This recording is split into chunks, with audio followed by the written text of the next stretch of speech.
Good morning, everyone. Happy Wednesday. Welcome back to PinkyhootArt's live streaming session where I share my watercolor art and process with you guys. So glad to be here to do art every day.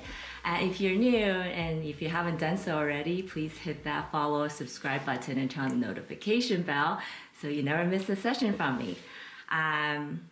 So yesterday I did a quick session because I thought practicing every day is important and I feel like I warmed up. So today I'm excited to actually make some real progress in this painting. So let's get to it. Grab your favorite drink, get comfortable, and let's get creative. Hi, Kuda.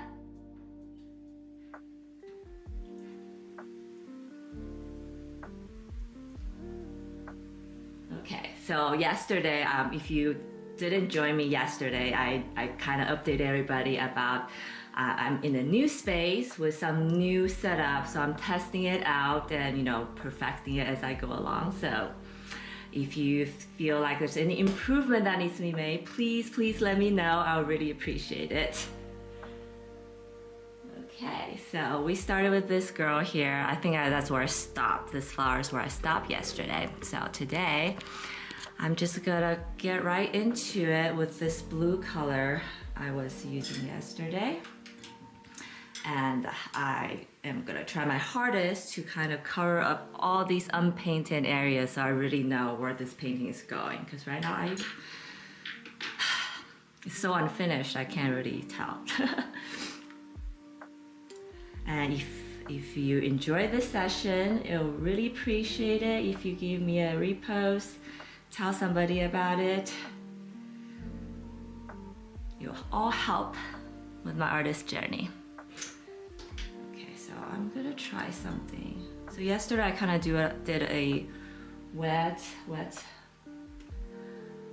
on dry technique. So today I'll see if that's where I want to do, what I want to do.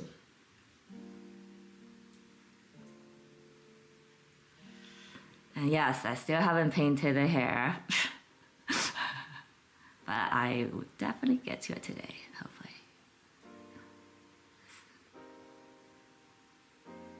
Okay.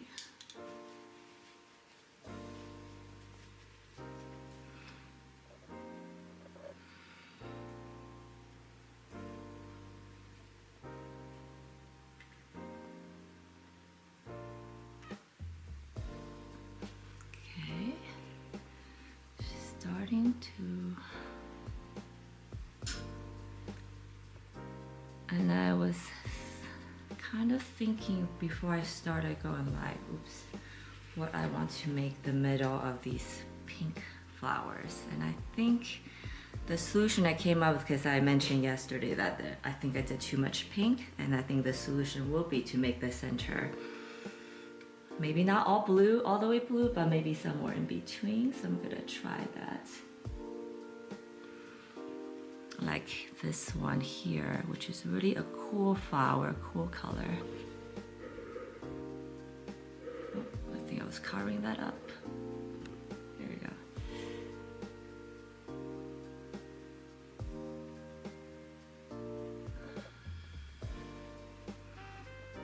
And maybe bring it into the side a little bit, so just more cohesive.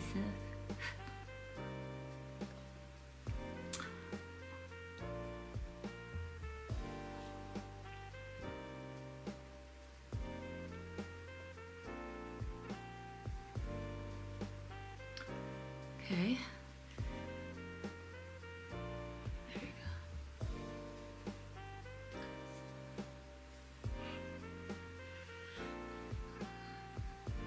Okay.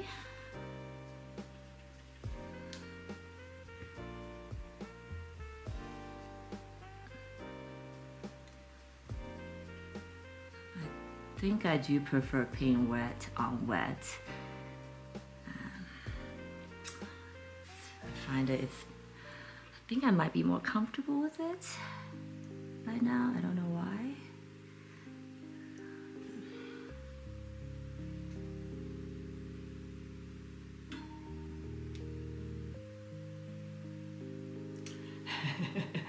I don't, but I have it, and I told myself that I should. I don't know, it's just such a pain, I guess, I do work with so many small shapes that I feel like it's such a pain to have to put it on, take it off.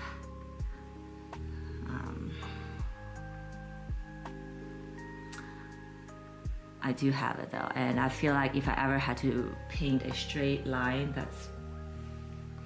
which I don't know why I would paint a straight line ever, because I talked about yesterday, my shapes are pretty like organic and Baroque-ish. If I ever use that, if I ever do something that requires straight edge, I'll definitely use my masking fluid. And maybe just for experimentation purposes, I should.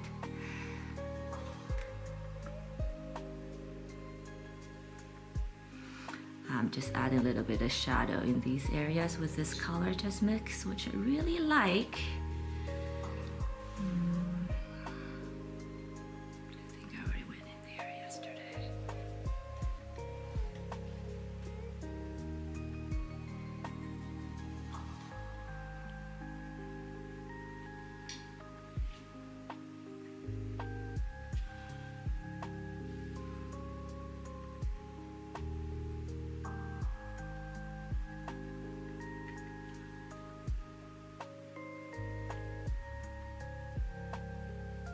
Whoa, that got real dark.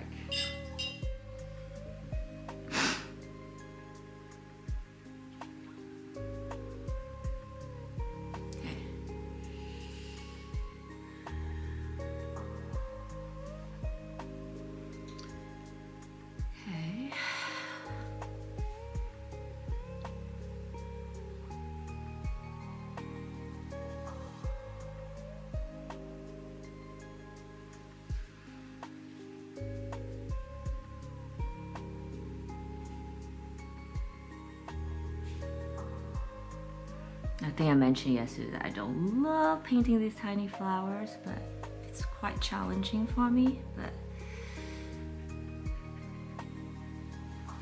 I think it's good practice.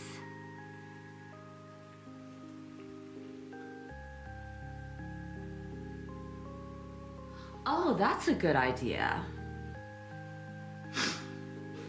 I don't think I ever thought about using it like that. So thanks, Modern, for that suggestion. So which means I need to plan the highlights and whatnot ahead of time, which is something I probably should do anyways. I think like, do I need to go up or down today? I think we're gonna go down today.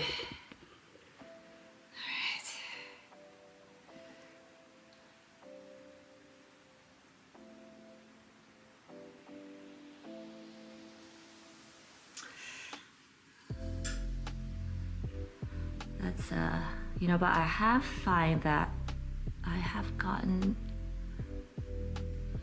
decent at avoiding white areas that I know that I want to keep as highlight, but it doesn't always happen like I wanted, I guess.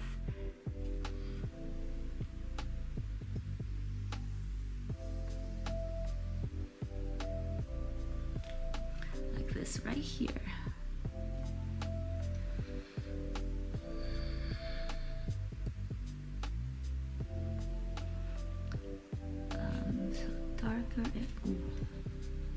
Maybe I don't mind that actually. I'm gonna keep it going like this.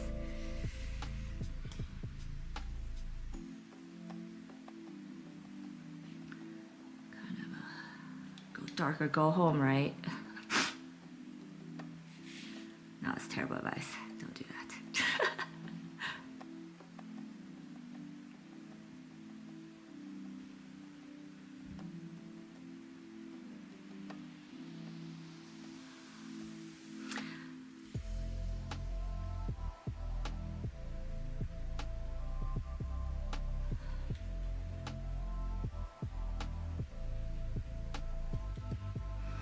I feel like I'm probably doing more blending than normal watercolor artists do. I do have an oil painting background, so I'm wondering if it's something that I'll ever like correct, quote unquote. Maybe as I get more confident with the medium.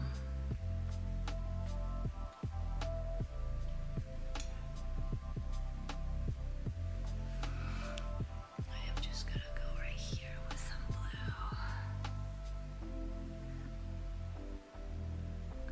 blue.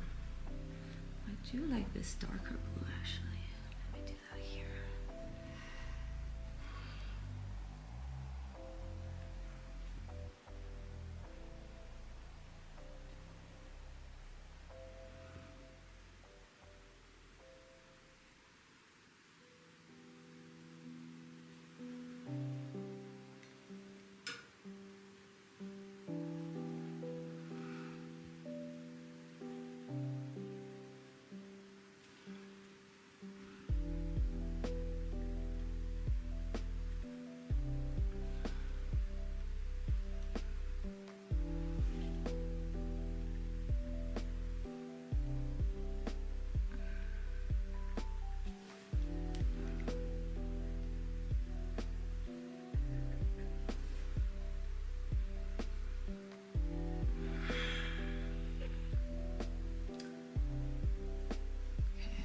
Going to go over the hair with a light blue wash, kind of just try to build up that darkness instead of go in with a dark color right off the bat. And modern graphics, to your point, this is probably when I should use some masking fluid.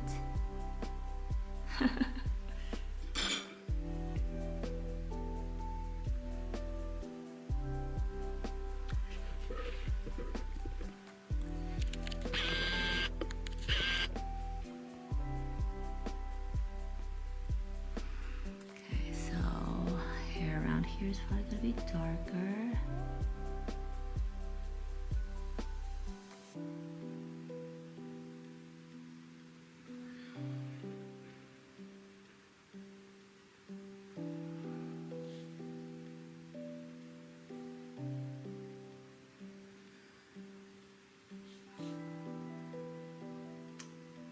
So highlights probably gonna be here, so darker here. Dark here. Folds here is probably gonna be dark.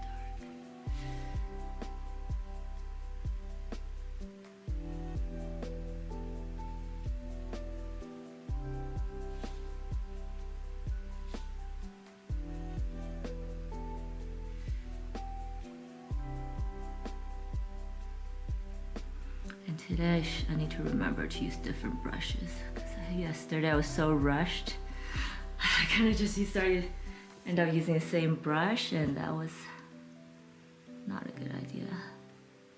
Okay, so darker here, dark here, and there we go. Gotta let that dry.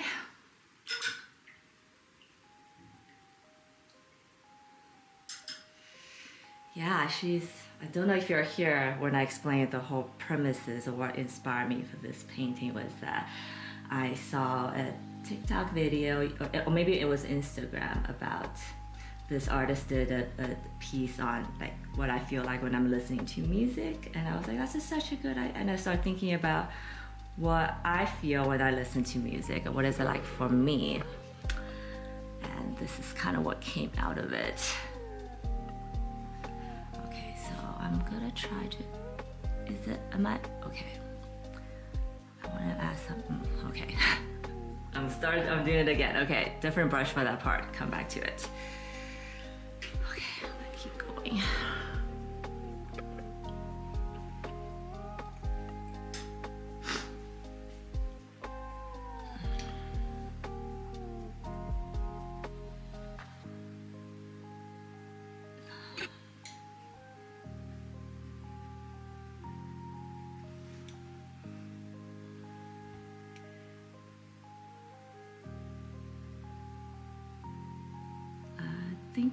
I usually go over with some lines in the end to kind of bring the order back out again. And it's also a little trick to kind of make these edges slightly more orderly, because I don't love it when it's too messy. Okay, let's go over here. And I really need to remember to paint the foreground and background at the same time.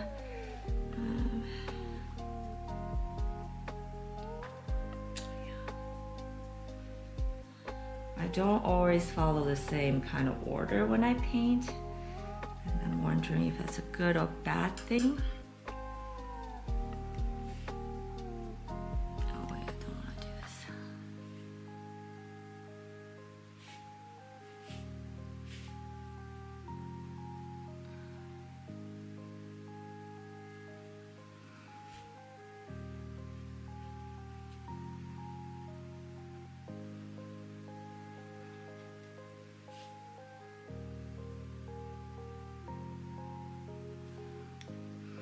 I'm doing this intentional streaking, I guess. I called it something the other day. Intentional streaking. What's it? Which is I'm intentionally laying down like a not so neat pattern. Ooh, don't want to cover that white part.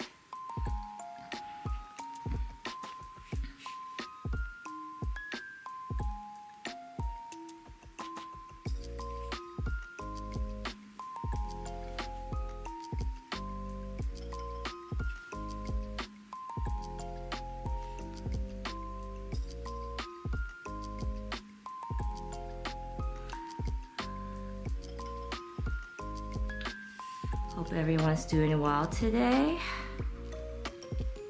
It's kind of a crazy world we live in these days. Also, if you're watching me on Twitter, I feel like something changed on Twitter yesterday. I don't know if it's a good or bad thing for me yet.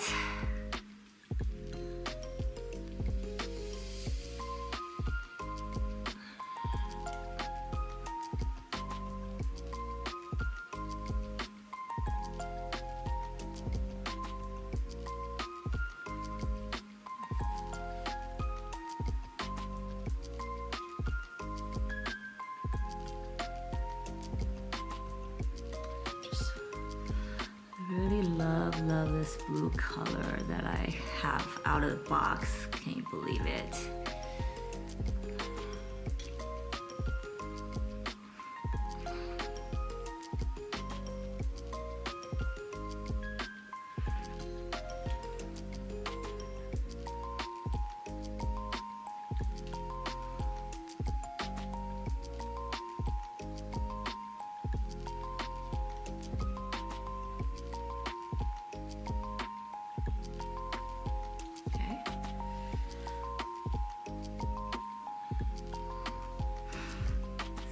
Does have an eye that I planned, so I'm gonna make this edges darker right here. Just dab, dab, dab paint right around the eyes.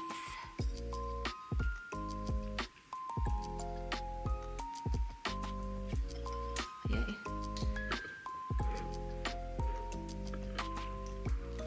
Hi, Wanderlust. So good to see you. I totally fell asleep last night. I was putting my daughter to sleep and I was so tired. I think I fell asleep with her at like 8 p.m. So sorry, I missed it.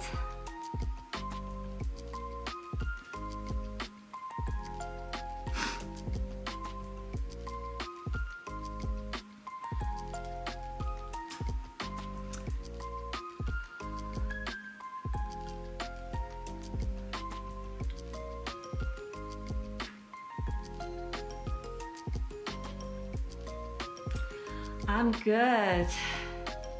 I'm definitely less frazzled than yesterday. And this morning I was still kind of trying to do some last minute adjustments to my new studio. But I'm here, like lighting and all that stuff. I was rewatching the session from yesterday and I thought there are things that could be improved.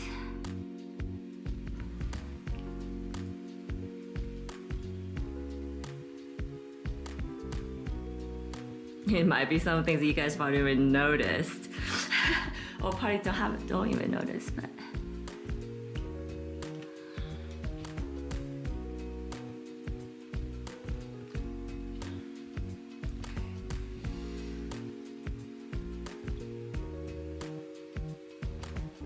Oh, okay, then I don't feel so bad. Okay, I don't feel so bad. I felt so bad last night, or this morning when I woke up actually. Then maybe yesterday was just one of those days. I don't know if anybody's a fan of astrology and all the, neuroscience stuff, but I am. And I do believe that the universe has a certain energy and vibe that's universal to all of us, so. Okay, I feel better, Wonder. Hi, Trevor. So good to see you. Not sure you saw my message this morning. Okay, this one is cool. Got a little bleeding going on, but I think that's okay. Ooh, should I add some blue here? I think I will. You got sick yesterday? Oh my God, I feel like the rest of the world. I think I was a little sick yesterday too, because my kid was sick the day before, like a couple days before that. Ooh. And then I hear from my friend, and then she heard like half her class is sick. So I definitely think there's something going around. So everybody take your vitamin C and stay healthy. Okay, I'm gonna just use my finger to dab, dab, dab, dab, dab, dab. And your fingertips are the most underrated tool you have. I'm on time today, Trevor. I was just super, super late yesterday. See? And I guess fingertip just painting in general is like the most underrated tool. And also makeup, if you're into that stuff, I am.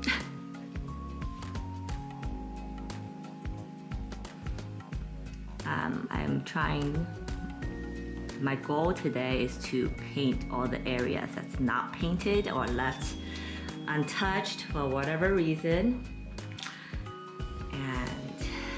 And then we'll see where it goes, how it goes. Also this, I don't know if you guys can tell, but because there's white areas of this paper that I have not painted, so they're like the virgin paper, and they're warping kind of slightly differently, so I need to resolve that today somehow. So I'm gonna add some, and I am, as I'm painting the blue flowers, I'm adding blue colors in the pink where appropriate.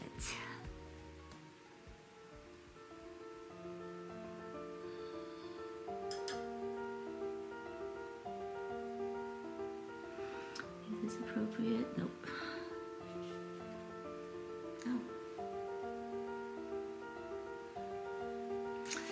So I need to mix this aqua color in the background again, which is gonna be.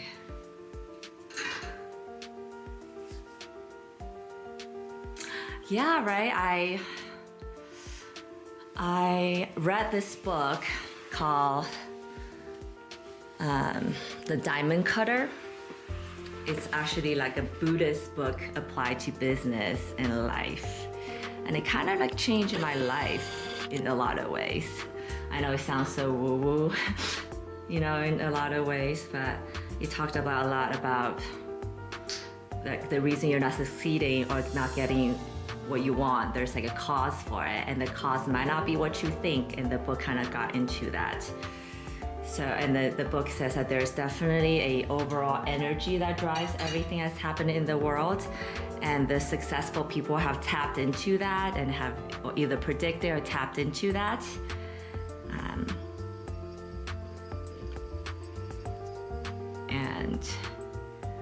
And yeah, it's everything's kind of connected, and I really do believe that.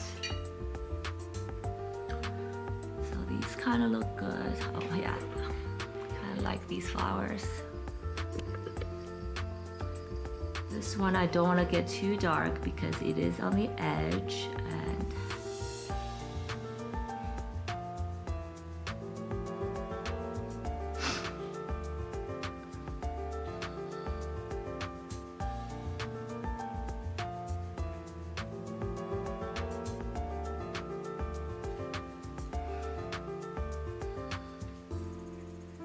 That's nice. I'm gonna leave it.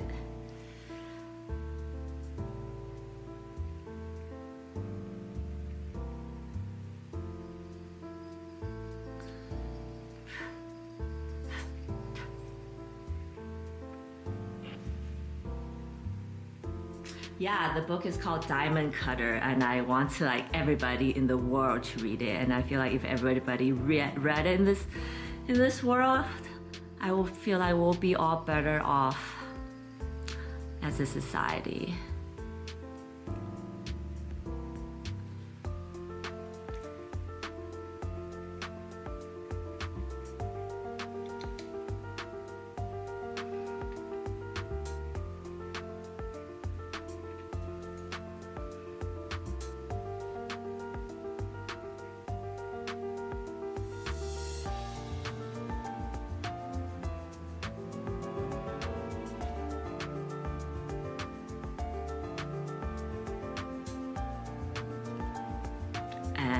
And I guess the author who wrote that book is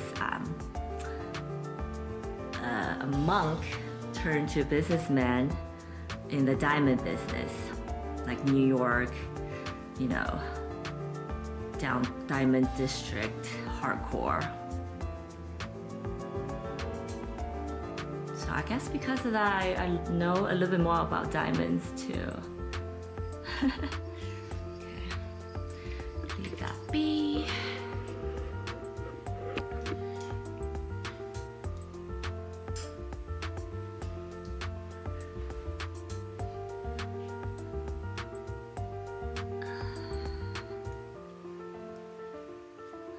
Lighter blue.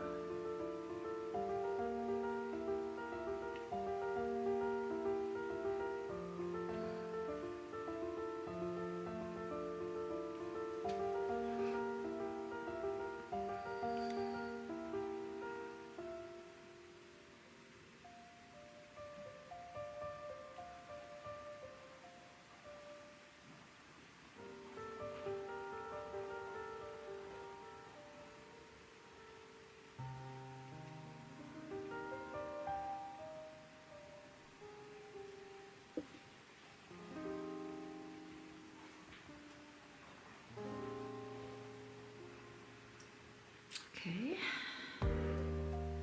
looks so much better. Yeah, so much better than yesterday.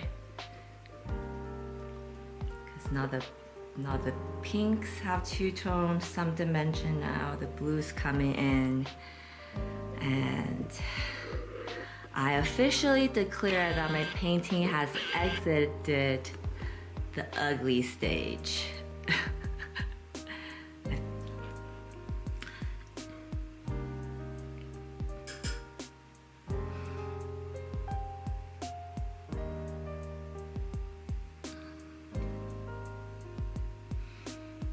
My new model lately, because how crazy the world is right now, it seems, I don't know if it's more so because the media is reporting it as such. My new models, when in doubt, go art. And I kind of get into my private space of joy and bliss. And honestly, a lot of things that's happening right now, it's so much noise, right? What did modern graphics say yesterday? When in doubt, panic.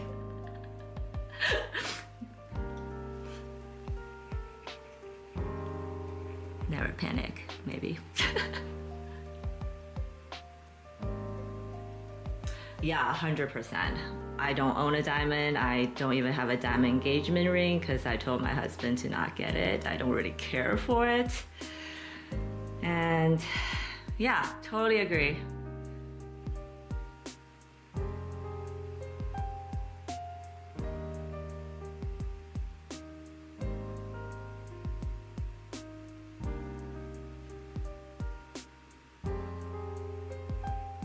And in the end, just all the stuff in this, in our lives, in our society that just makes the world and who we are and what we feel so complicated.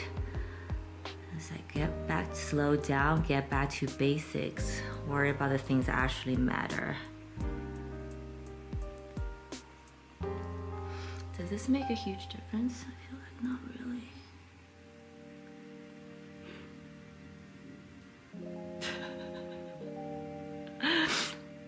I'm not awesome. I'm just trying to be good in a bad world. But thank you. That's very sweet of you to say. You know, I if you knew me maybe 5 years ago, I just can't take compliments because, you know, I'm Chinese, growing up being yelled at for not being good enough in every possible way possible. And it's not because my parents are mean or anything. I think it's their way of encouraging me to be better, to always strive for more. And their way of doing that is telling me whatever I'm doing right now is not good enough, right? So I can't take a compliment for the life of me, but I'm getting better at it. So I'm soaking it up now. Thank you. Blushing. I'm like, hot. Stop it. Stop it.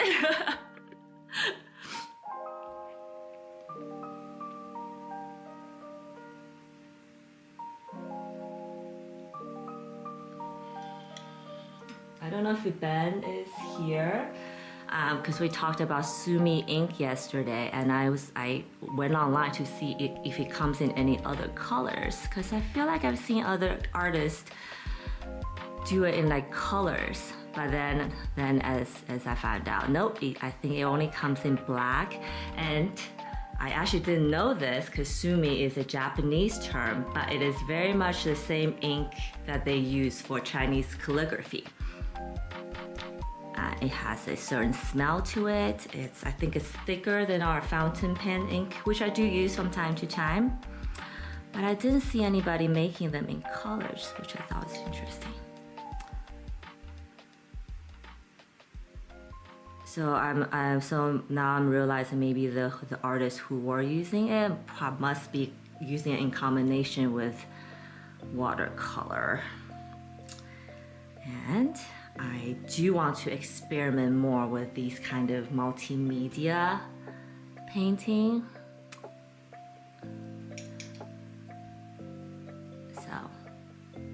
So exciting. Art is just so exciting. Just because of possibilities, maybe. And in a lot of ways, I feel like that's what, you know, being human and living is all about, right? You find things to get better at, to challenge yourself, and then life feels like it has meaning.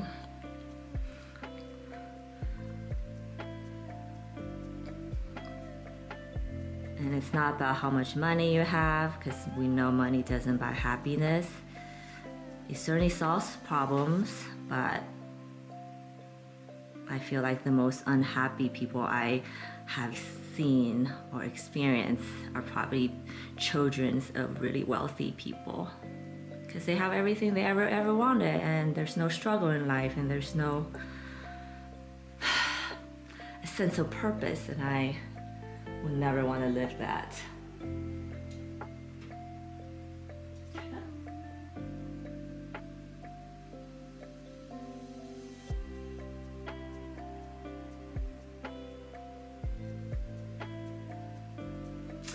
Totally, and it's hard. I'm curious though, do you guys, when you meet new people, somebody asked me this once, I thought it was really good. Like when you meet new people, do they start with 100% and then every time they do something crappy, you kind of take away from that? Or you start with 0 and then every time somebody do something good, you add to that bucket, and then that, you know, you like them better versus the other. I'm curious to hear where you guys are on that spectrum, because I feel like for me, I feel like I used to be the latter. When I meet a new person, it's like, you're nothing to me until I get to know you, until I know who you are, and then if I like you, then you add to the bucket. But now I feel like that maybe has changed, and I think that might be the reflection of my inner self too, right? Like maybe before I wasn't so nice and kind to myself, so I kind of see the world that way. But now I feel like I'm different, or I'm better, so that I am seeing the world in a more positive light, and therefore when I meet people, I always think they're good first until they prove me wrong, I guess. Depends. Yeah, depends is good. But what's like your instinct? If there's one, I guess. Hi, Lute. I think it might be evening time for you, yeah? Yeah, thanks for stopping by. Ooh. Okay, that looks awesome in that cluster. Okay, cool. Okay. So some edges I'm not gonna paint all the way in. That's okay. That's okay. Okay.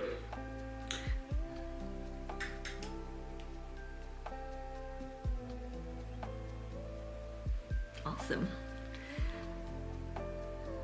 I mean, I don't think there's any right or wrong in this. It just, you know, everyone's different.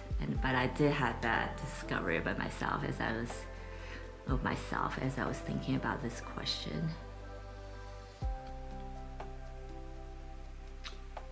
Although I feel like if you've been in social media or in the crypto world at all, it's hard to trust people right off the bat because I've been scammed, I've been lied to. It's an ugly world out there. And I don't even think my experience is that unique, which is also the sad part, I guess. Okay. Oh, okay. Okay. On my screen, all these eyes are starting to look good. Yay.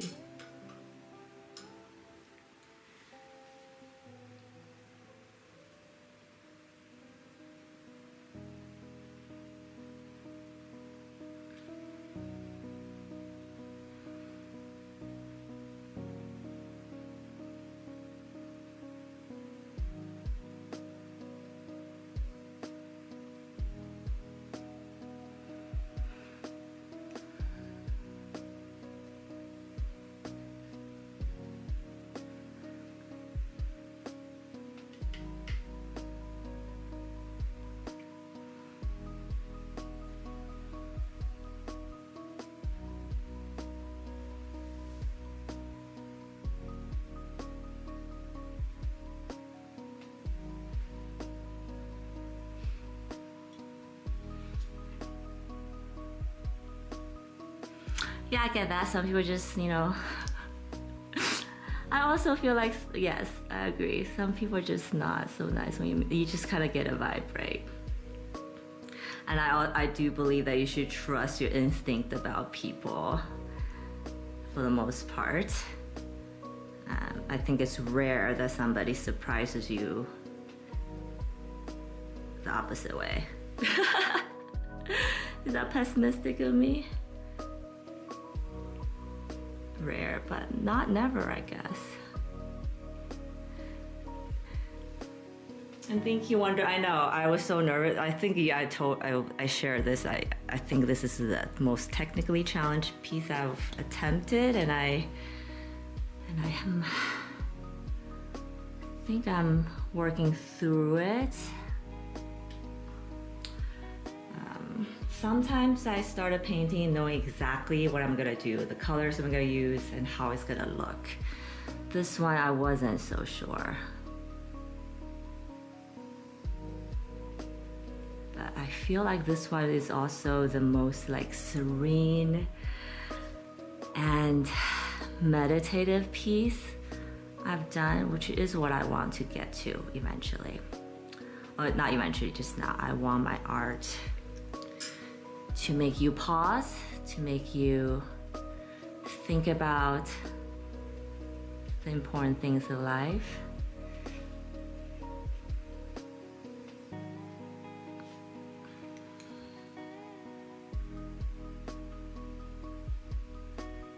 And really slow down because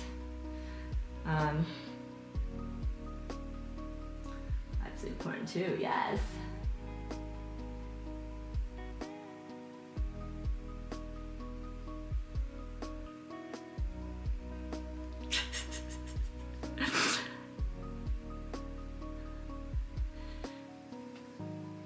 see that, Modern Graphics. You are awesome, actually, just for the few interactions I've had with you. So if you guys don't know Modern Graphics yet, get to know him. Oh yeah, I'm not gonna overwork that. This looks good. Yeah, I was saying I feel like the world is going so fast now with AI and everything. It's like I don't think it's humanly possible for us to go any faster. It's just like there's only 24 hours a day, right? And as you know, sucky humans, we have to sleep and eat and all those things. There's just only so much you can do in life. And I know that the social media and the news and everything just makes we feel like we're underperforming, not doing enough, not good enough. And I think it's time for us to block all that out and take charge of our own lives and say, you know what, it's okay to slow down. It's okay that I'm not on the latest platform.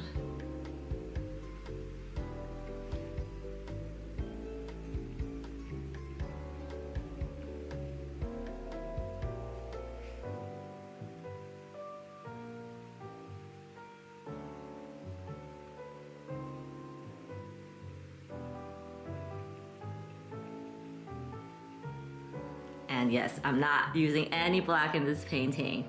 I think we talked about it last time, how I think I don't always agree with never use black, but right now I'm not, and it's looking good, so I'm gonna go with it.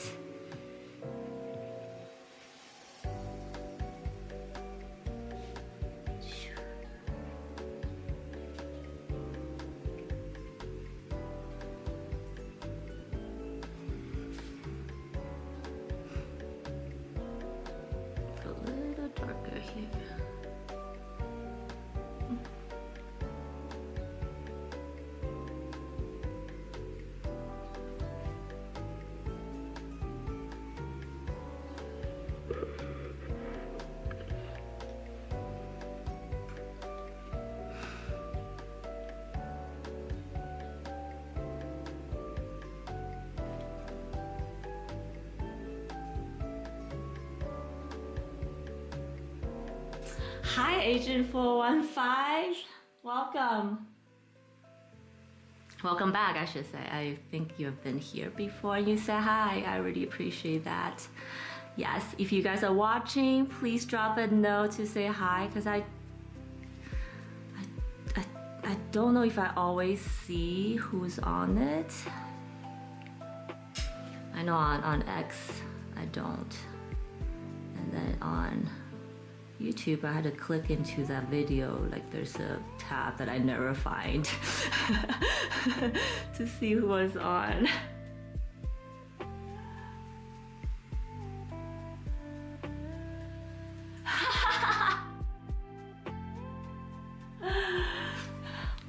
See, it's a thing. It's a thing. Modern Graphic always say every rule is there to break if you know about it enough. So.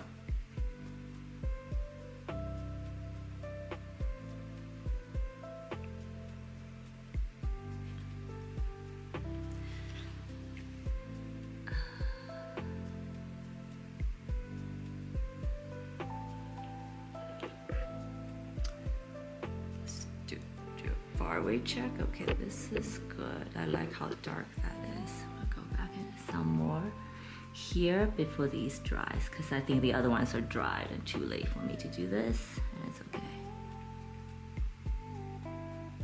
I just love it when watercolor does this, when it spreads. Okay.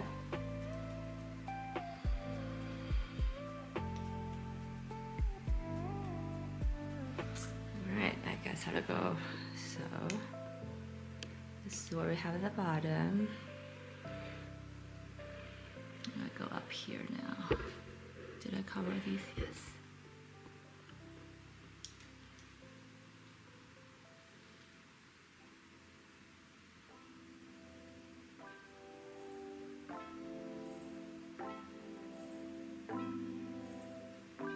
Yeah, I wonder, I accidentally came upon it one time and I'm trying to remember and I don't think I found it again. It's under the, I don't know if it's in YouTube Studio or in like the managed video, but if you click into like the analytics of the video or something, there's like a thing at the on the right side of the bottom, you can see who it's on. But I haven't I stumbled upon it that one time and I haven't found it again. If I find it, I'll let you, if I like purposely found it and know exactly, I'll definitely share it in the Discord. But yes, there is a way. Oof, not like that.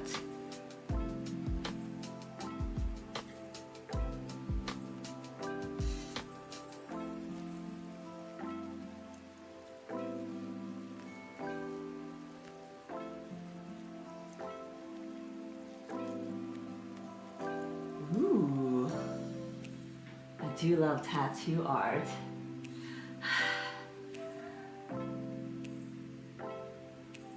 That sounds really fun.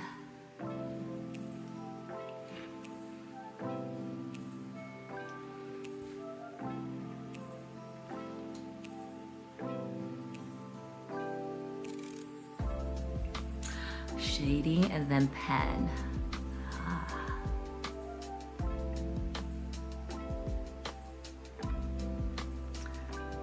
Wait, so you're painting on someone with like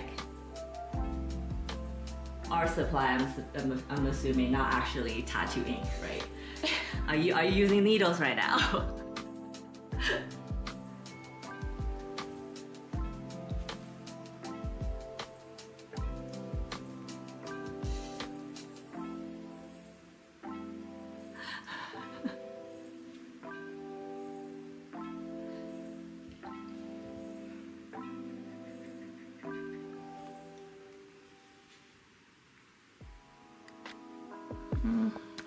Just the bottom part, yes.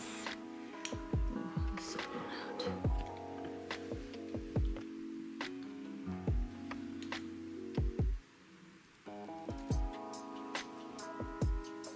Ah!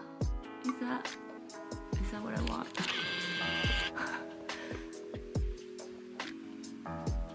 Okay.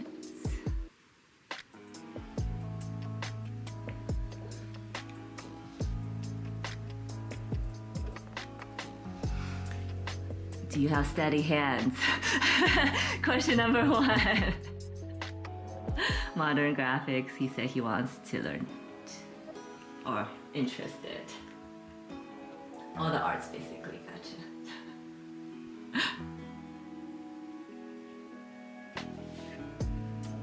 Yeah.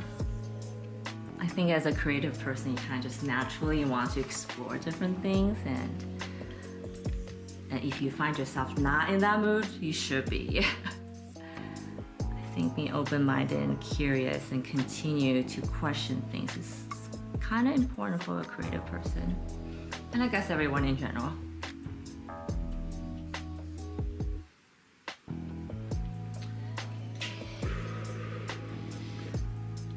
I feel like I'm much flowier today. Yesterday was a warm-up and I was constantly wondering, oh my God, what do I do next?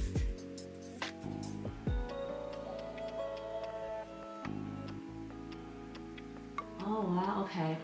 Gotcha.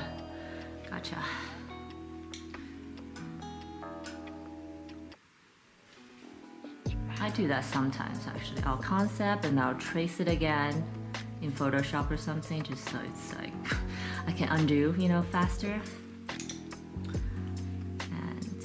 And it's funny because sometimes if I do it one time and 2 times, it will look different. Then I'll just pick the better one to go with, I guess. I don't always do that though. I get lazy.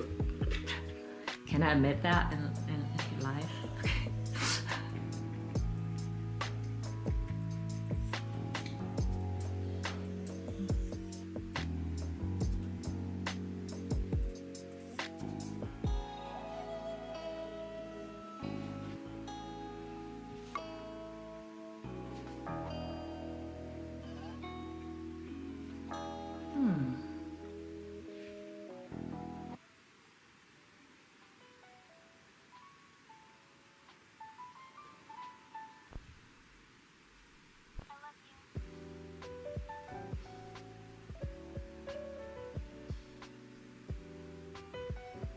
art to music to sculpting. Wow. You must be so talented to be able to jump like that. When I was in art school, my professor said that I definitely have a talent for sculpture, and he said that because apparently for students, at least, I don't know about like professional sculptors and whatnot, it's really hard when you have a concept, or I guess it's rare that when you have a concept and then your sculpture turn out exactly like your concept, but mine were. And I guess he was surprised and impressed by it. May I even say that? So I guess it's kind of lately it's been my hope and goal to imagine my painting, the scenes I do, but that in the 3D VR kind of environment, and you can get into it, explore. How cool would that be, right? I have no idea how I'm gonna do that. I am playing with some AI programs to see if that'll happen. Experiment. But yeah, that's kind of like my big goal right now, is to bring these things into 3D, because I do love experiencing these things.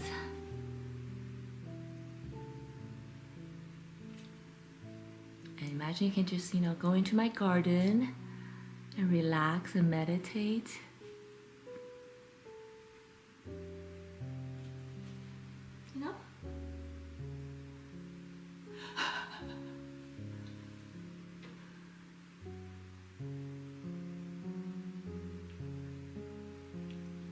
Yeah. Did I like art school? I loved it. I feel like I went to art school and fashion school actually.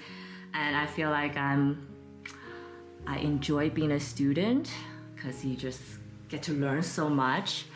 And I loved art school because everyone around you is in that same mindset of exploring, and you chat about art and you experiment together. You stay in the studio like at 2 a.m. together to finish your projects. So I loved it, both fashion school and art school. Probably more for the energy and the learning. But I also feel like there's nothing you cannot do with YouTube these days. Because, I found my community of you guys. I'm learning from you guys. We chat about art. I'm sure one day we'll disagree on some things, and that's so exciting. Yeah, I guess I really enjoy being a student with no financial responsibilities for the most part. And no judgments, I guess. I don't really care about judgments these days anymore. Once you get to past a certain point, it's like, noise.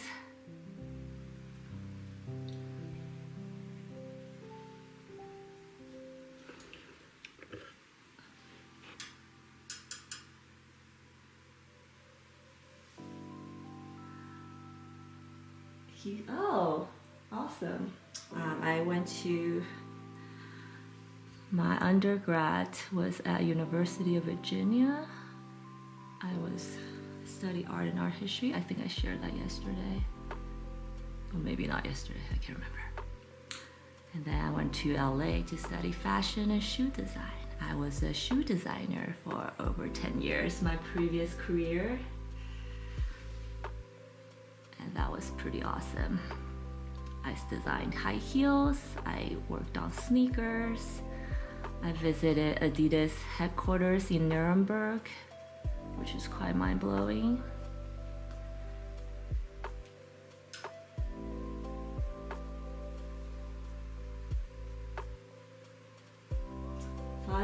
Oh, culinary school, that's interesting.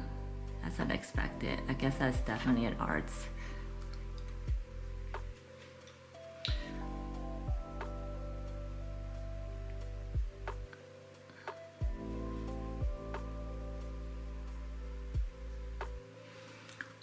I think someone said that someone respected a lot says that my art definitely has a hint of fashion in it, and I pride that because it's something I still love and enjoy, but not consume, I guess.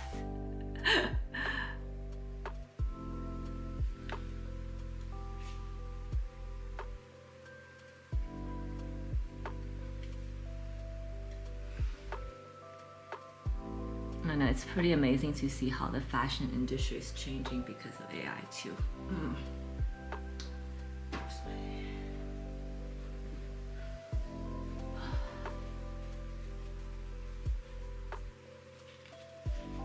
I think it got a little too dark here. Let's dab that out.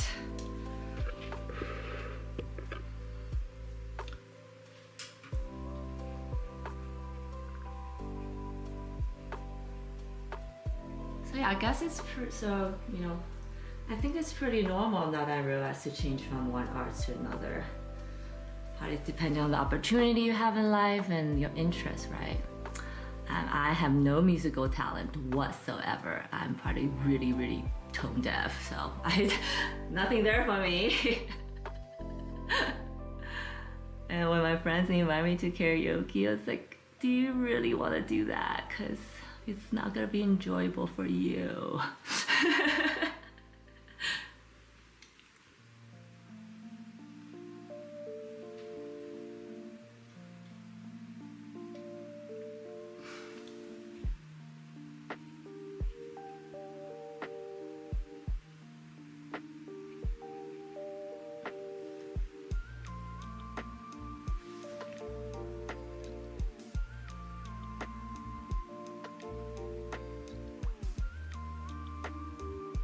I'm a car singer, I guess.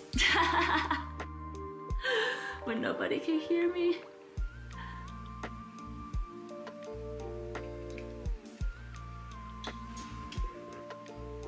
I'm just adding some more darker colors to the top ones. I don't know if it's making a huge difference in the, I don't know if it's contributing to the overall awesomeness of this painting. Can I say that about my painting? I feel bad.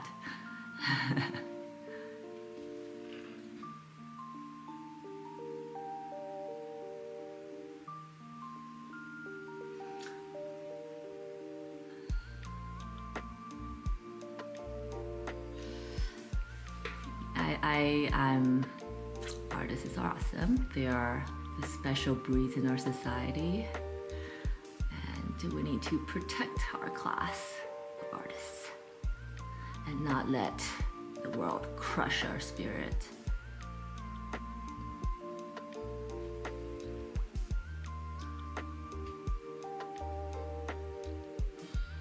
Yeah, I mean, I think, I honestly think that if you have the desire to be an artist, I don't think going to art school is that important at all. You might get a more all-around education on the fundamentals, but again, like there's nothing you can't learn on YouTube. However, I suppose it does give you that direction of where to look, right? I mean, I still watch fundamental videos all the time because I guess there's always somebody out there doing it better and you can always learn.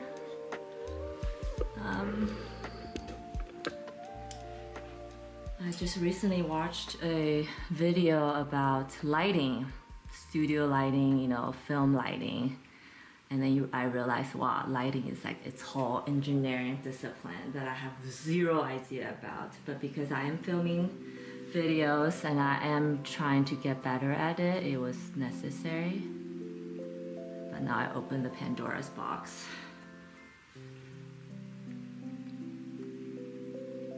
And the other thing is sound engineering. Alright, so I think I just went over all the blue flowers again. Like I said, I don't think the top part made a huge difference, but that's okay.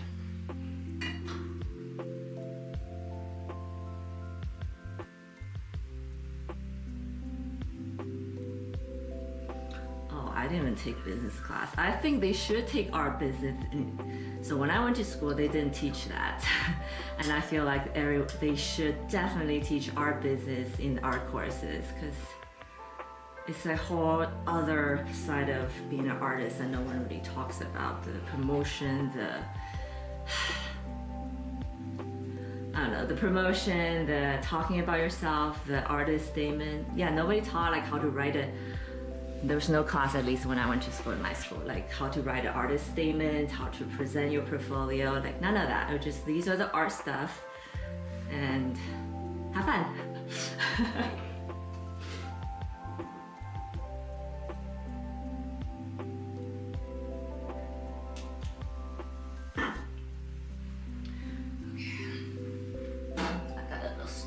So I can stand on it.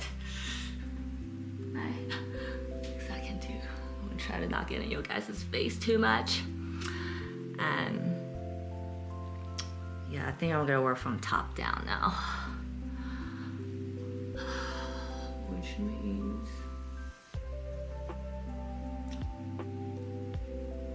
do I do the background first or the foreground first? Do I need more background colors?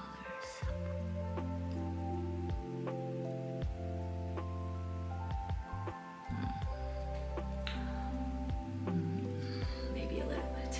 Okay.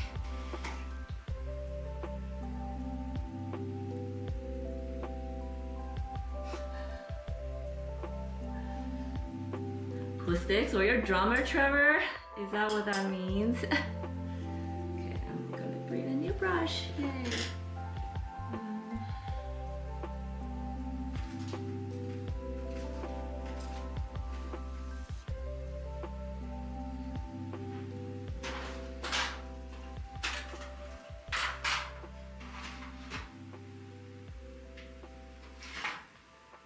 I think Trevor meant he's playing drums, you know, drums.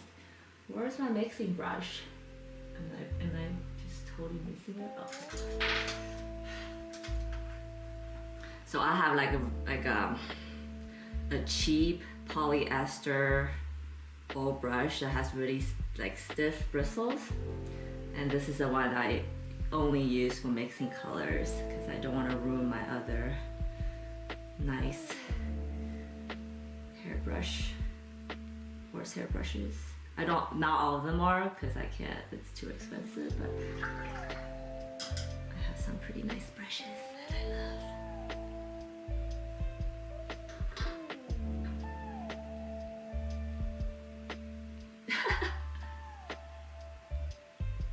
But I think Trevor is a photographer too at some point in his life.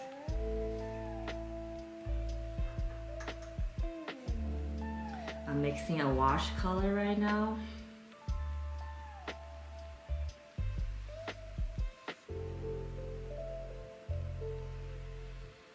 I probably should mix this in a large tin so I can go back to it, but I didn't.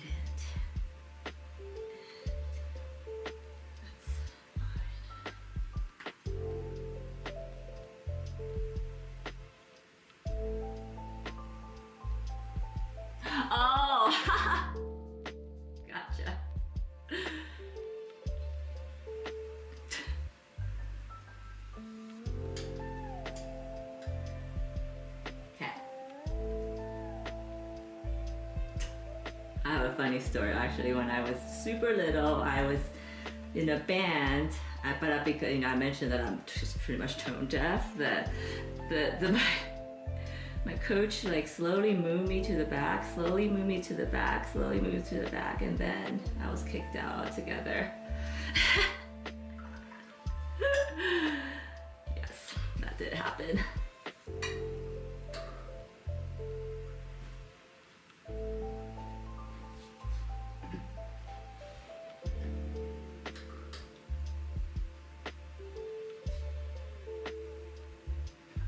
Because there are some talents, you just don't, it's okay, just not meant to be.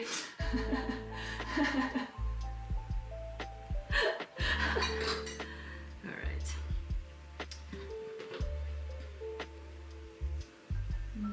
Use that picks up. Oh, totally forgot this brush. I think this is still my girl today. So yes.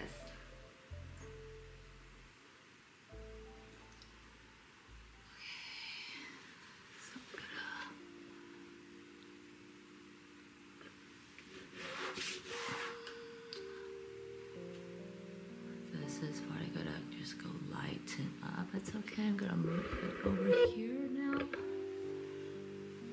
think I'll make this area a little bit darker.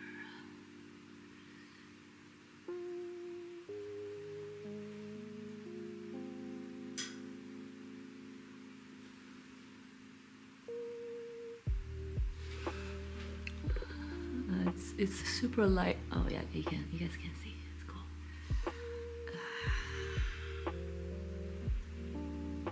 Not enough gray.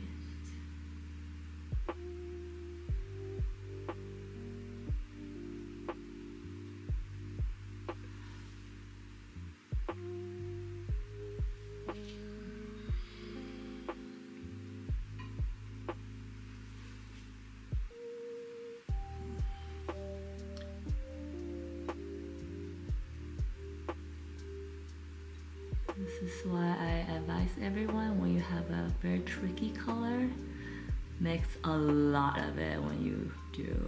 I didn't, so I'm trying to my best to match.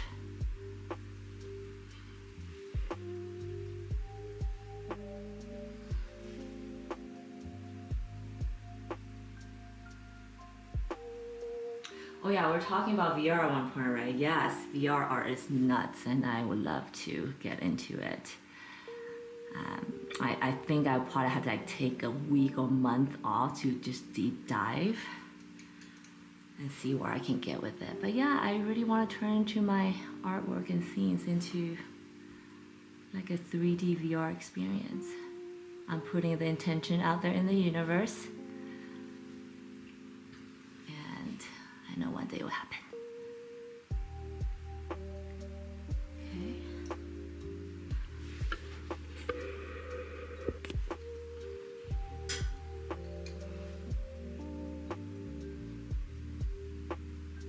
And I know this couple, June Red Thread. She's a Korean American artist, and her husband, they have a 3D art studio they just started, and that's kind of their focus. They do super cool stuff. It's lab to 526 or 528 or something. Oh shoot, I forgot the. Yeah, if you want to look that up.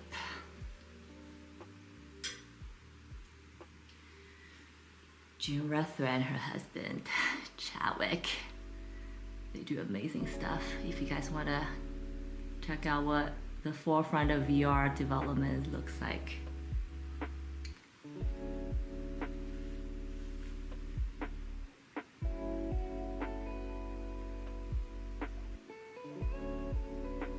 .528 Lab. Yes, that's the name. Their studio, and they are in LA. Ooh, okay. I like.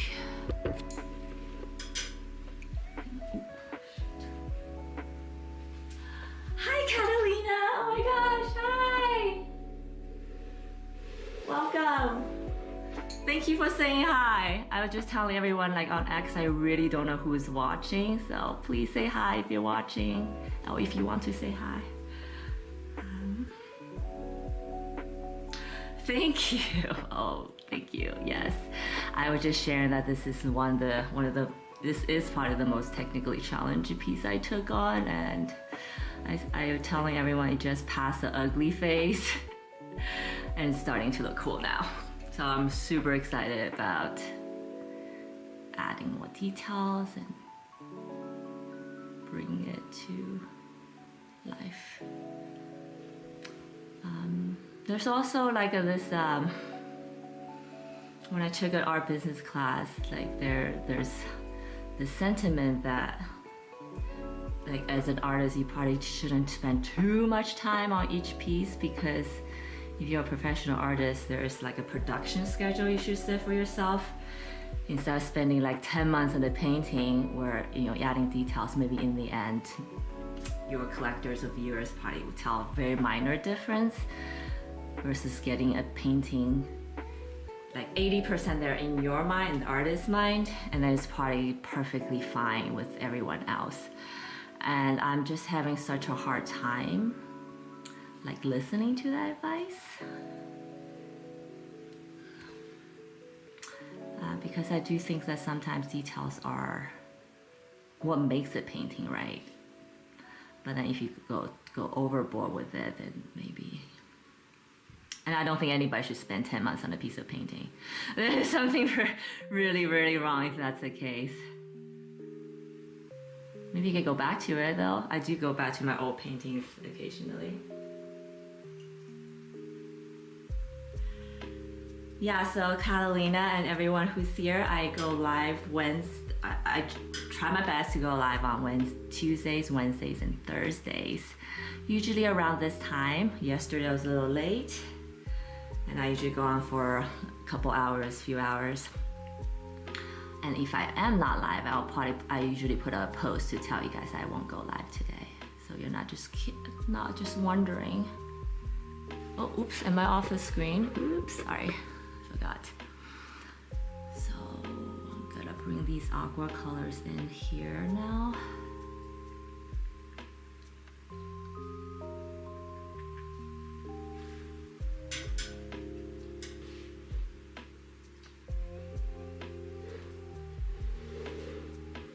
Exactly. So I don't think it's an overarching advice that you should just like get to a painting to 80% and it's fine.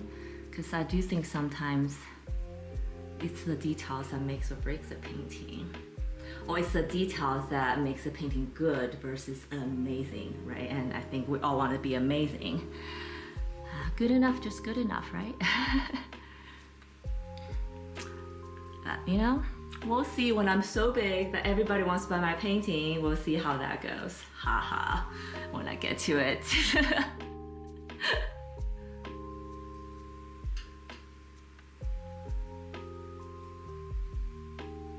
Yeah, maybe if you ask like really famous painter. Oh shit, sorry, oops. That is not the color I wanted. I really asked, the big artists, like how much time they actually spend on it themselves. They probably all have assistants doing the not so fun part for them. Okay, oops. I like add a splash of different green, but I don't hate it, so I'm gonna keep it.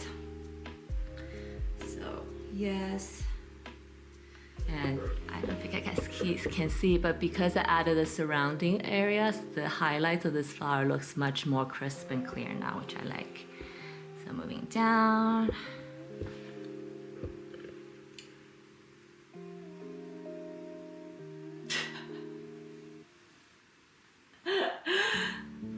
I'm all about intentions today. I'm putting what I want out there, whether it sounds ridiculous or not. And then if I get, 20% of it back, I think I'll be so happy.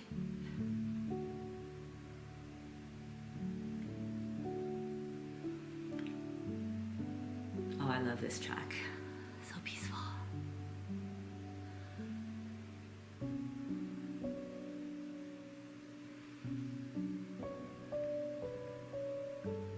And everyone meet Catalina. I've known her since last year. She's an amazing artist. She also goes live on X. From here to there. I think you go live pretty often. I just don't catch it all the time because he doesn't show up on my feed. And I also feel like Twitter's been, maybe just for me, because I clicked on something that I probably shouldn't have. It's doing something weird for me, so.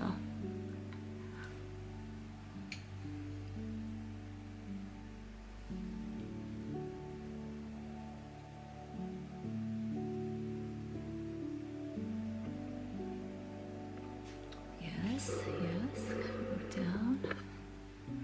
Sometimes I blend these areas, but I kind of like how it pokes out, so I don't think I'm going to. Yeah.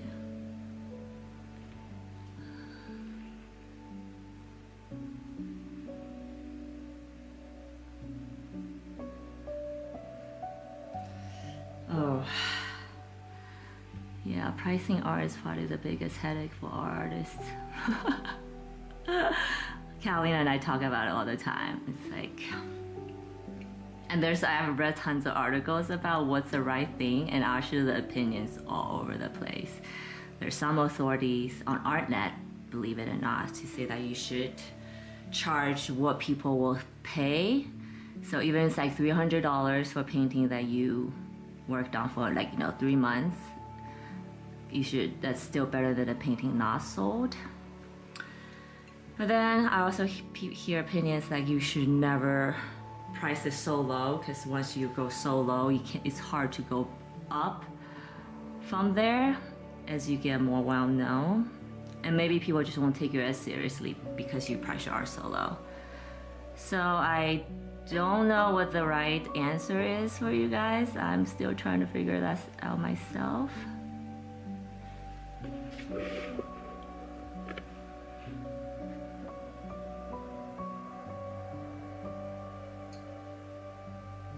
Okay, that's probably why.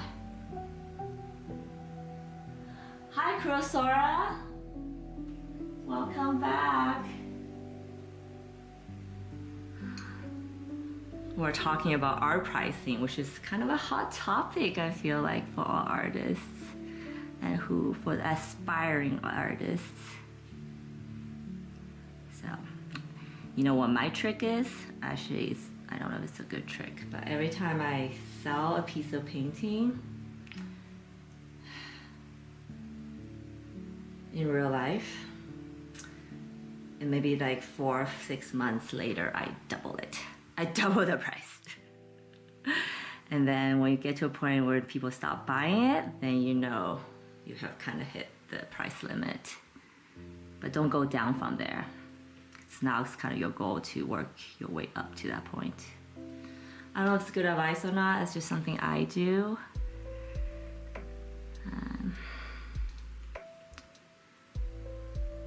Because I do believe that in the end, people who buy art, it's not because of the price either way. There's something deeper going on.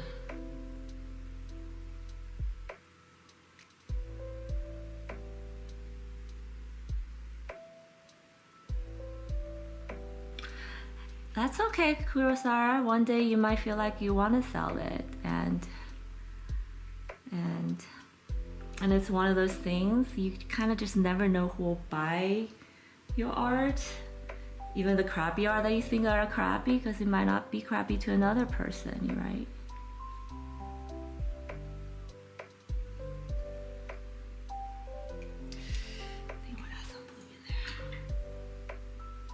And my friend and I were talking about yesterday, I feel like objectively there is good and bad art.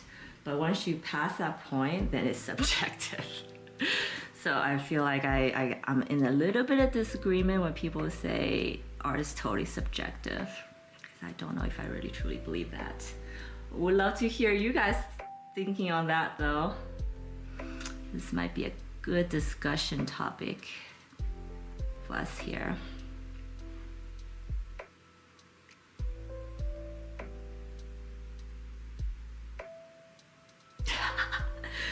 Yeah, Jackson Pollock.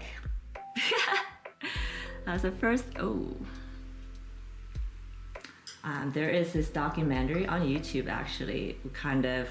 It was like a history and background of all that period when abstract impressionism and then Warhol and then pop art that time, how and why those paintings got so expensive.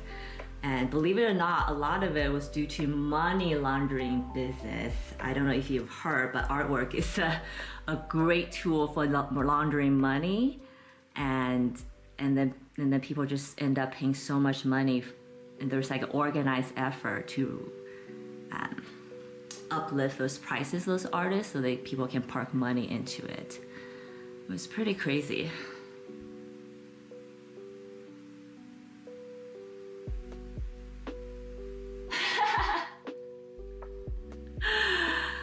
So just because all the artwork saying this is the hottest thing, there might be ulterior motives or reasons behind it.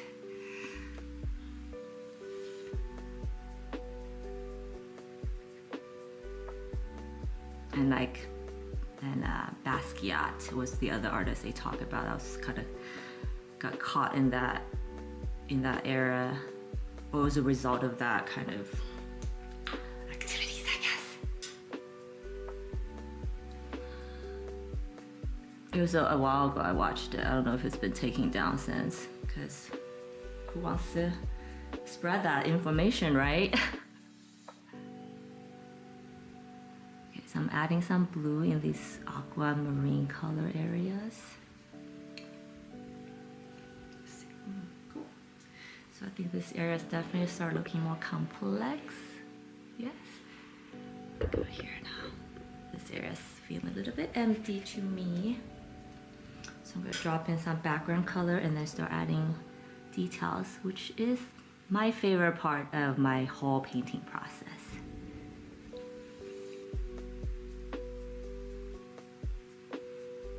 Keith Haring's cool. I do like him.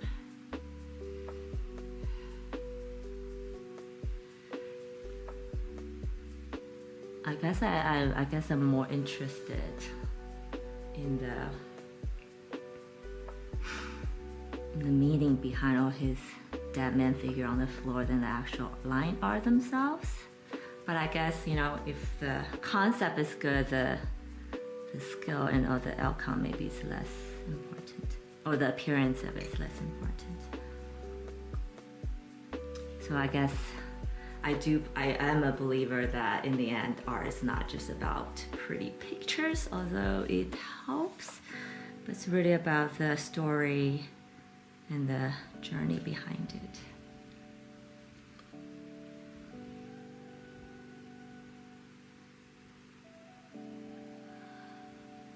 Okay, I think that's good. I'm also adding flower, some water background color, because this part of my painting is very white and the paper is very virgin, so I'm trying to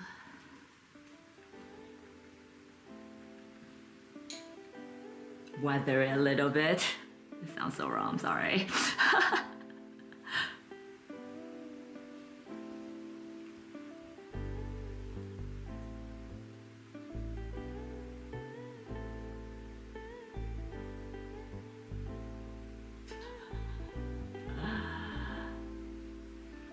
Soup can, you know, the idea was good, but is it worth millions of dollars? I don't know.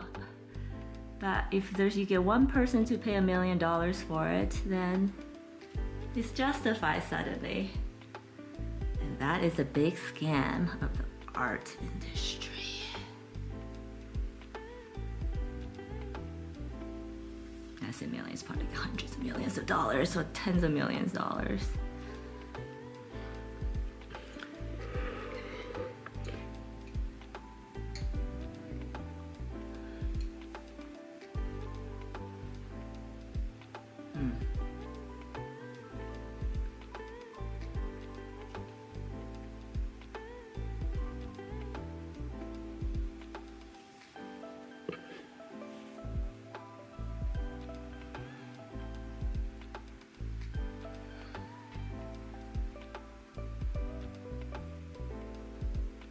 Tracking how my eyes are traveling on the canvas from afar.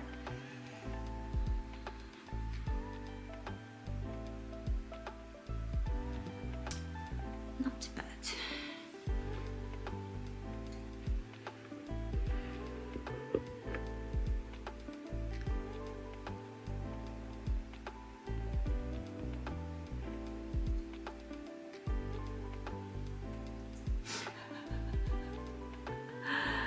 Right, and the guy like ate it when he bought it. The heck. But I guess it was a ripe banana. What's he gonna do with it if not eating it right?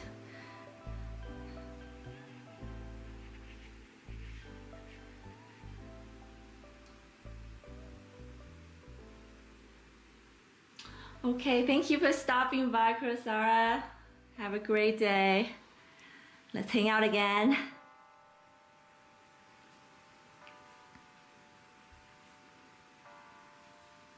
Dropping some colors in, trying to bring it over here casually.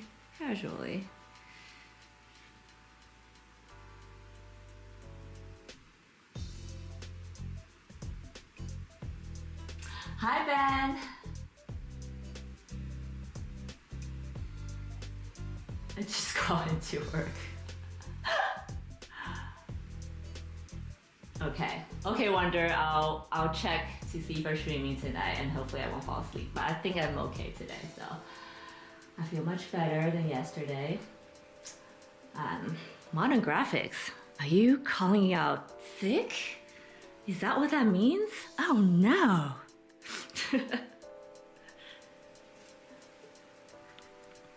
Hi Ben, I was actually thinking about you earlier.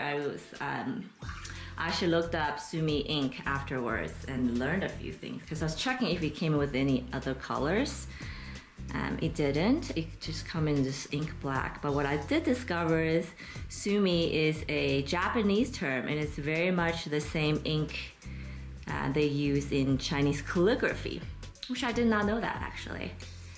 And I didn't see any other colors besides inky black. I know I have some, like a bottle somewhere in my storage, but no, I have not used it. Oh, I haven't not done any aqua color here. I should.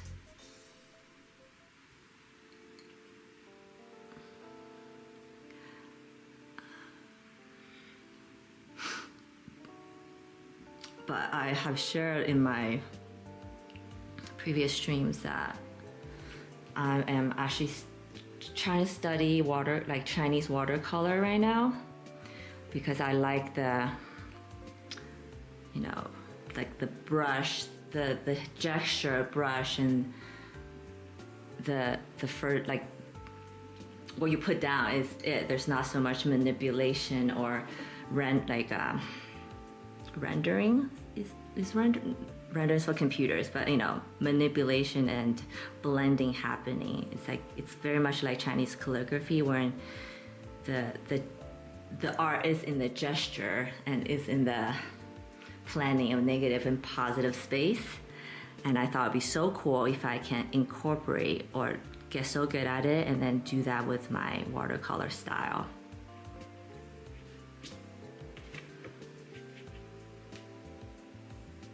So I should experiment with Sumi ink.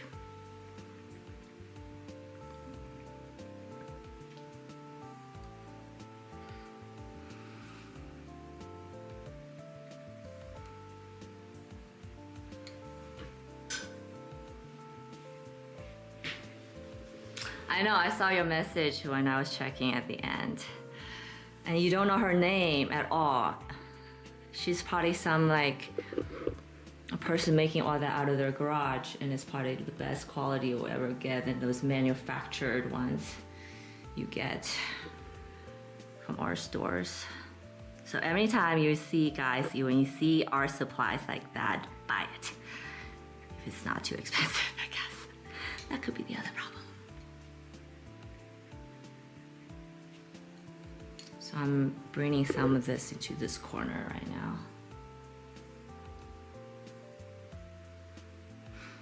And she probably, you know, there's a chance that she might not even make them anymore. Oh, I'm sad for you. Go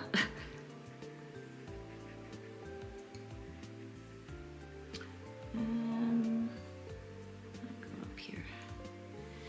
I am appreciating the fact that my previous layer is not bleeding when I go over with water. Here. All right.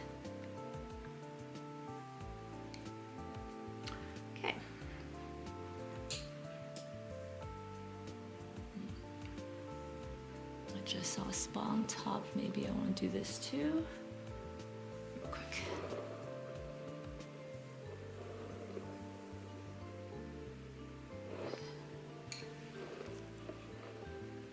Okay.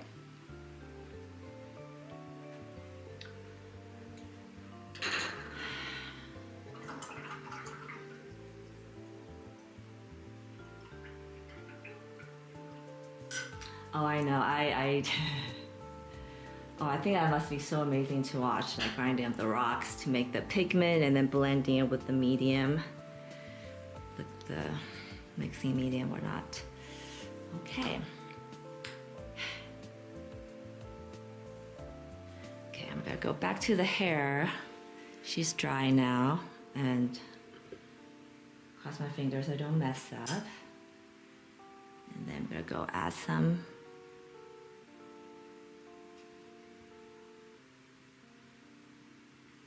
starting details. Cool.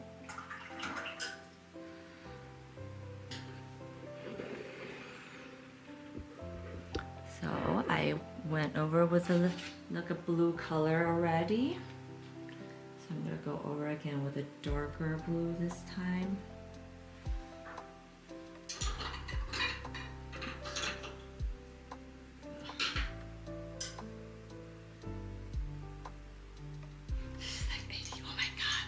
I don't know, you're helping your case here, Modern. All that just tells me that you should have bought her whole stock.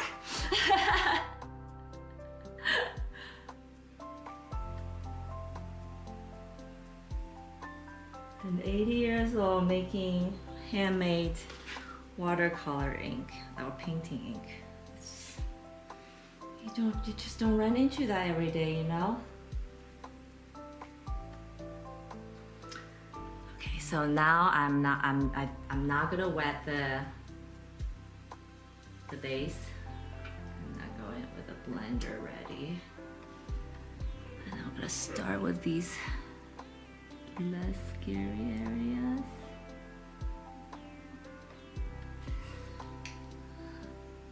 And this color I have is a mixture of dark blue and green. But it's so dark, it can kind of act as a black, I guess.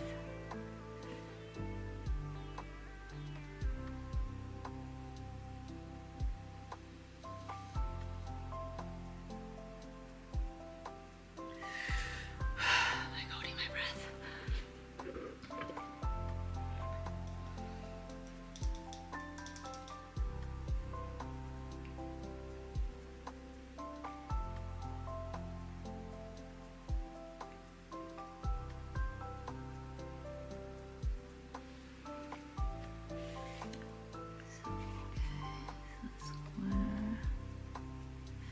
Okay.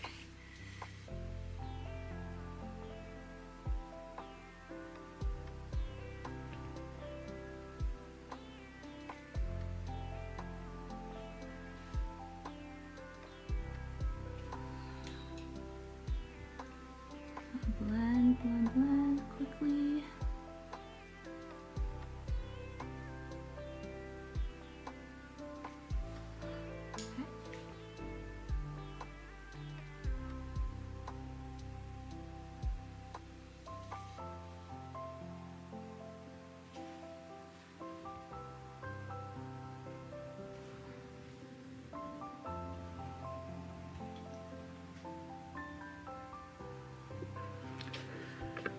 And I kind of like this, there's a little bit of contrast between this dark color and the other dark color.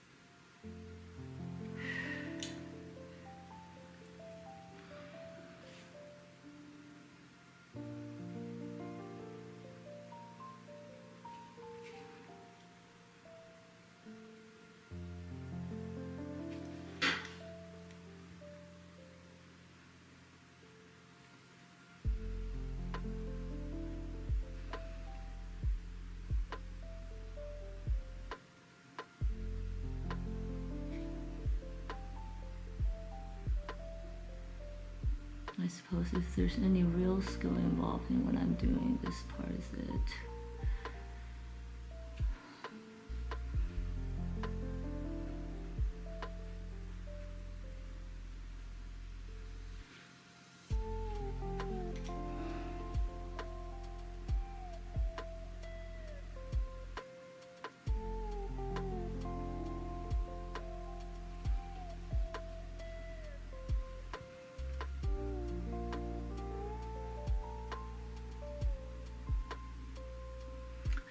really like what's this doing right now, so I'm trying to keep that.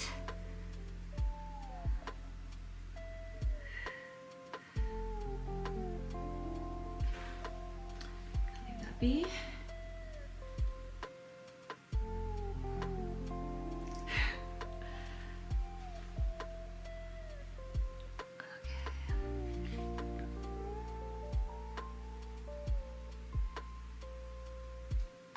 Doing slabs. That's funny. That's funny where you put it.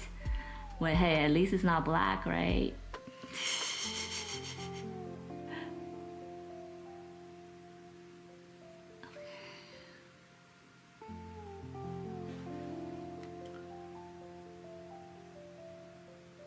Oops.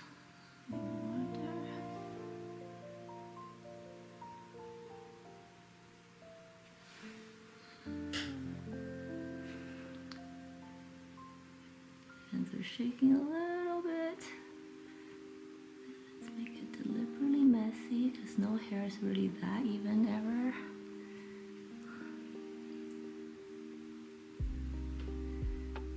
And then maybe I'll bring like a little escaping strand here. Escaping strand here. This is like an anime trick, I guess.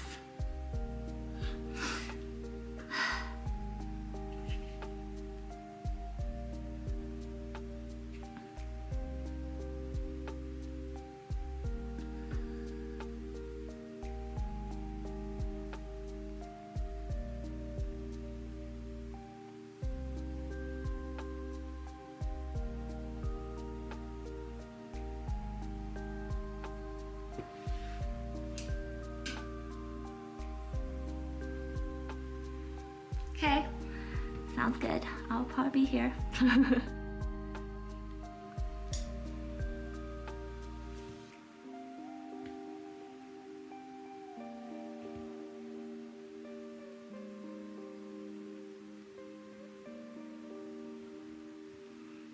I'm adding just water now to fill in these in between, or some of the in between areas. And I do want to leave some of these just white.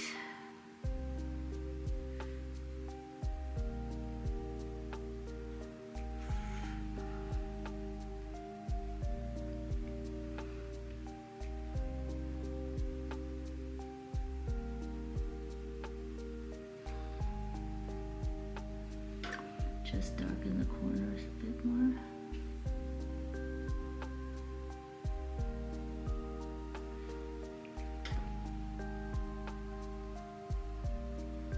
Very gently blend because I don't want the water to miss.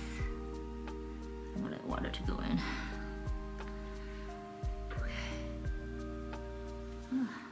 Okay, I need to let it dry to do more. There we go.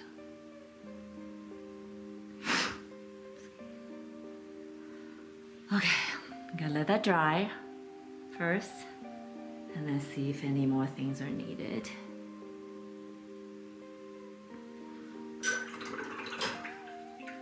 I like it. I kind of, yeah. Cool. Okay.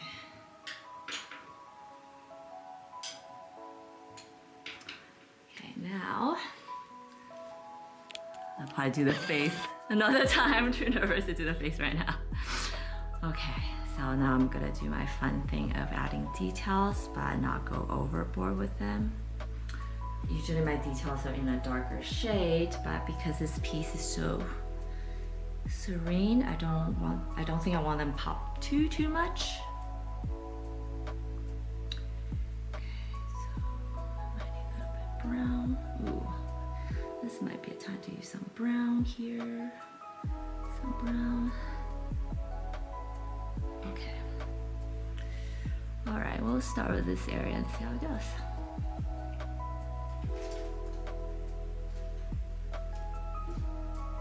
I'm gonna switch to a tiny fan brush and a small round brush.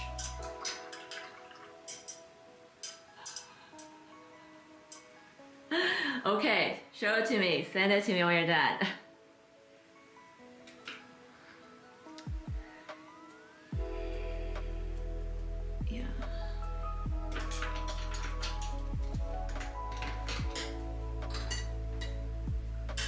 picking up a little bit of burnt umber, which is a cool brown.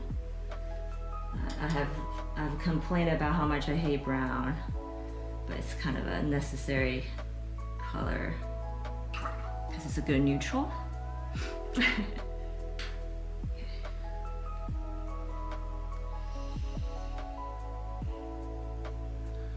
I'm deciding how I want to go in.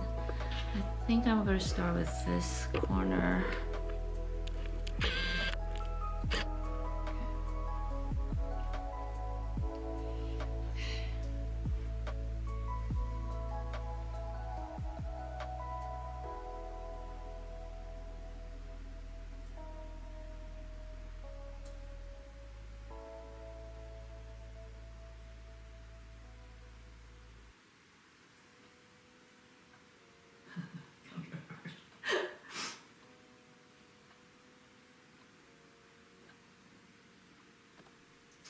That's cool. I'm glad you can feel that way. I feel like when I did this composition, my thought was she's kind of like losing herself in the flowers and her thoughts becoming the flowers, and then you know, get carried into the wind.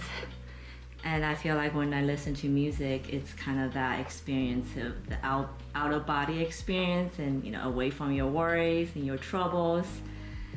And it's a very, almost a physical experience for me. Okay, so I have a little bit of brown mixed into the green. I started doing some flowers, leaves here, so I think I'm gonna continue with that. Adding some browns here, browns.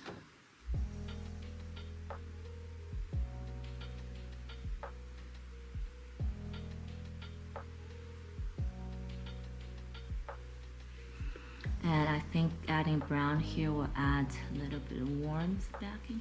Oh, not that brown. Ew.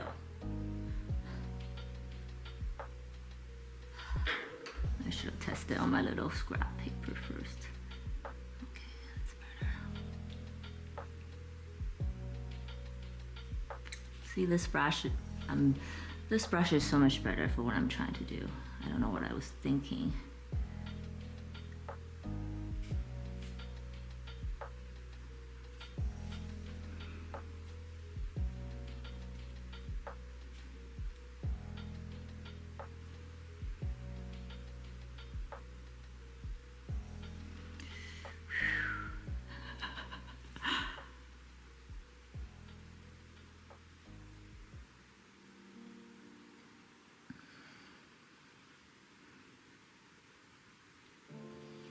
These browns are kind of feeling like the shadows of these leaves are kind of cool.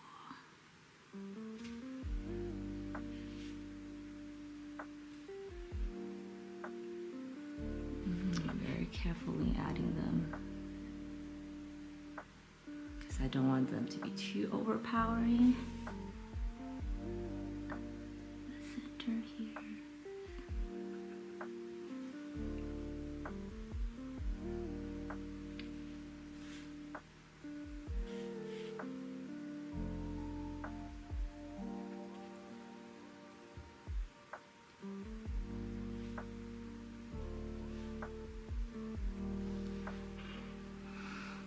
If you've seen me paint before, you know I love these little dot texture added, because I think watercolor for me is all about the texture.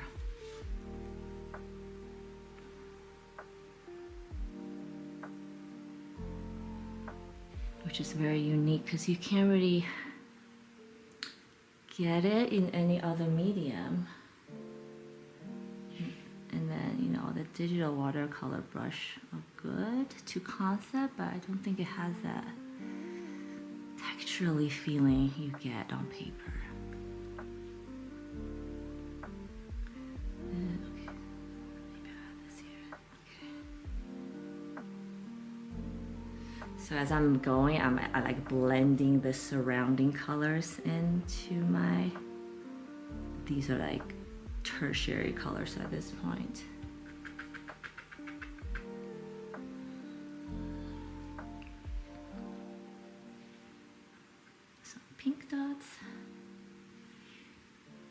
think this part is really for me when the painting comes. Bring into this, comes life. Bring this pink dot into these flowers so they're not just so proper.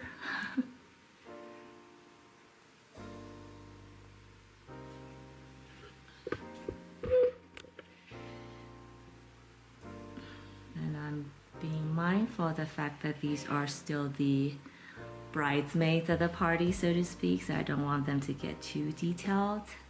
Then your eyes will just go straight there, and I don't know if that's what I want. I feel like I still want your eyes to go to the girl first, and then discover all that is around her.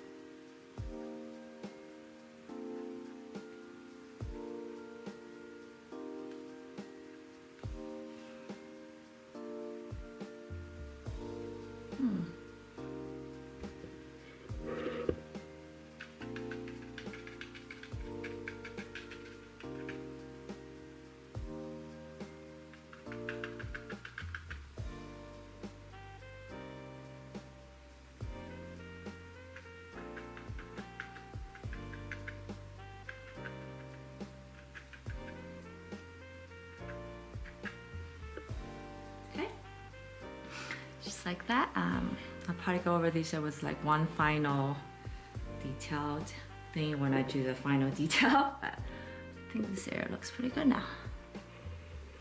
And now let's move over here maybe.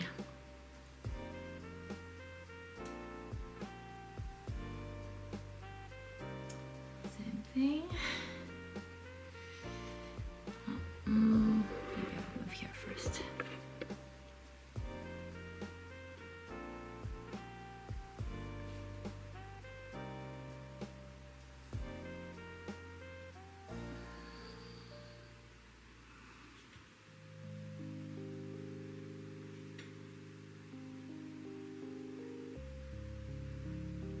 I feel like I'm doing much better with brown this time around than last. Oh man. So I guess I did learn from last time. Yay.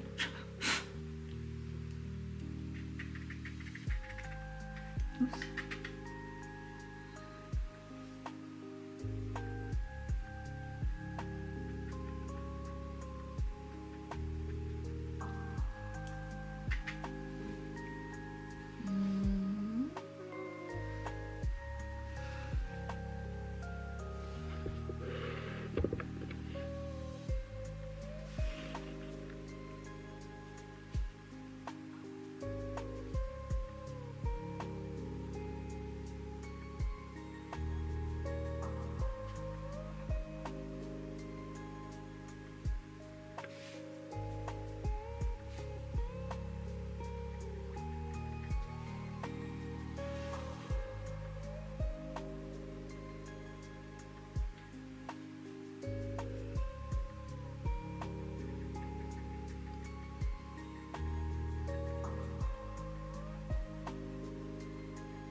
I gotta watch my time, because this is when I start doing this part, that's when I just forget time. I just forget about it. I'm just in it. So what time is it? Oh, okay. Later than I thought.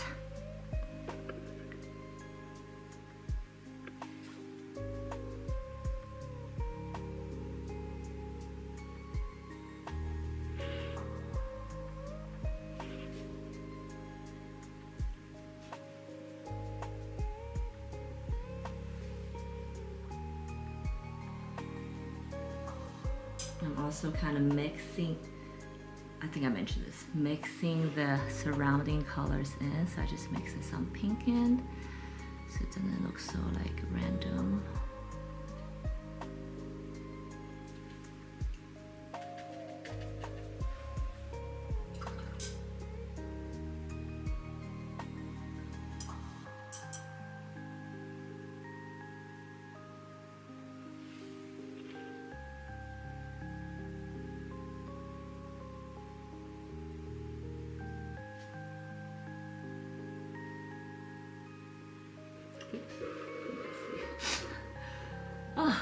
always forget that I have a camera angle I need to consider.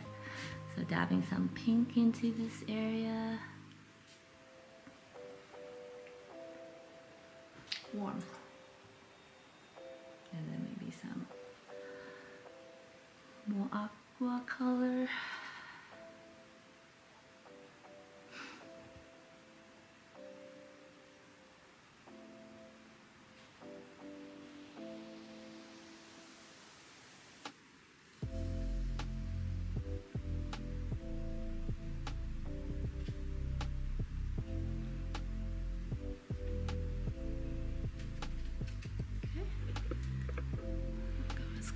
Here.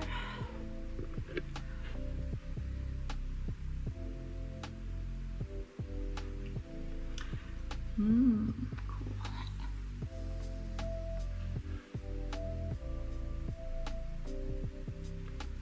Let's do this again.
I'll add some blue in here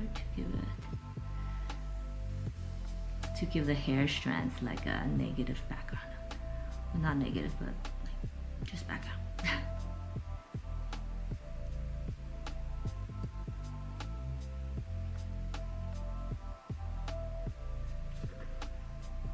Like this texture this brush is making. Cool.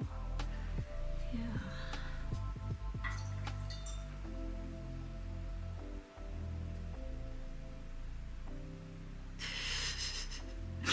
Chef's kiss. That sounds sexy.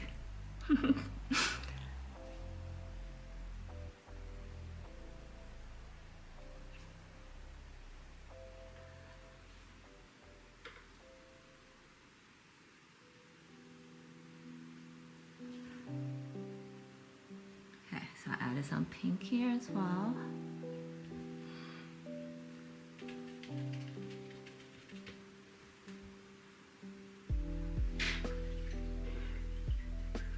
Those dots are very therapeutic for me to handle.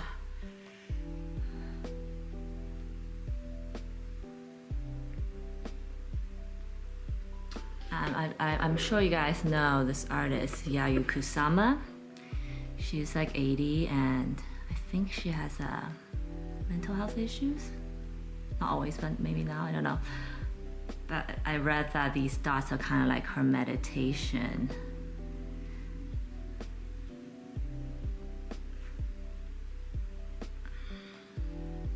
Cute. And I can totally see that when you're so focused on making these small details, you can't really think about anything else, and you get into the flow state, and then afterwards you're just a happier person. If you ever experience a flow state when you're doing something you love and so passionate about that the rest of the world kind of fades away, and if you have done that, if you notice that afterwards you're just like in a better mood.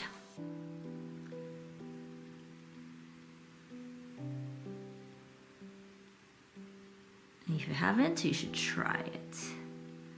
I think that's what like you get to the same space as meditation.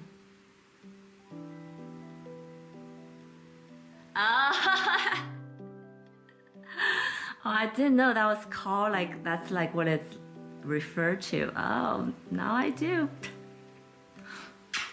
Yes. Oh, thank you. I think you're trying to give me a compliment. Duh. Thank you.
Move to this area.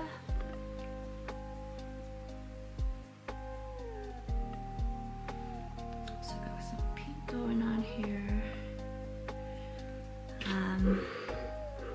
I kind of like this gradient that's happening, so I think I'm gonna leave that alone.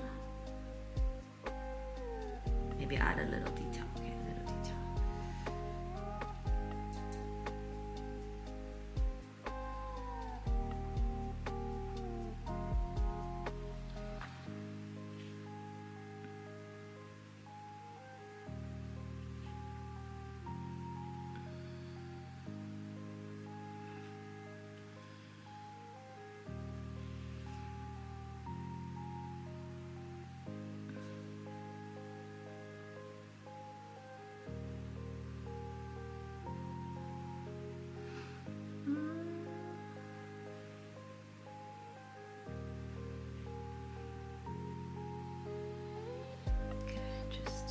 Just a little bit of something without being too overpowering.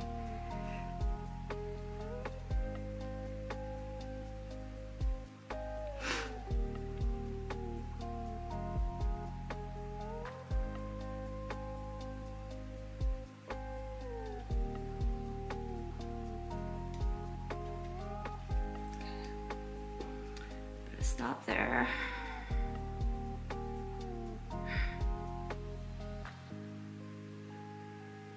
I'm going to introduce a bit of orange and see how that goes. I didn't wash my brush on purpose because I added a little bit orange, but the brush was pretty muted, so.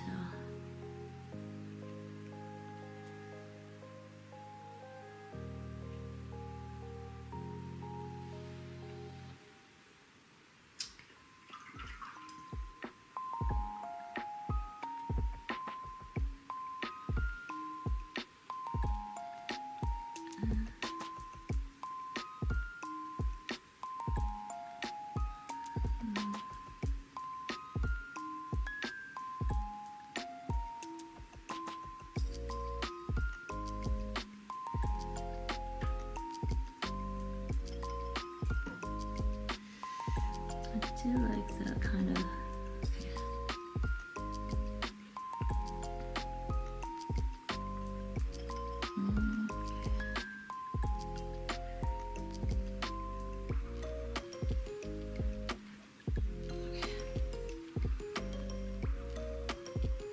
Just want to step away and see everything still makes sense. Yes.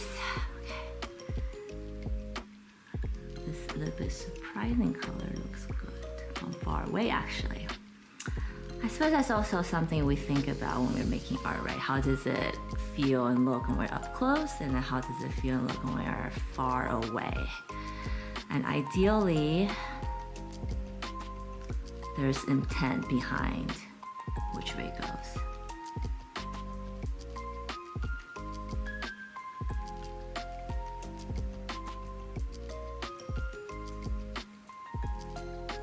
Hi Lou, you're back.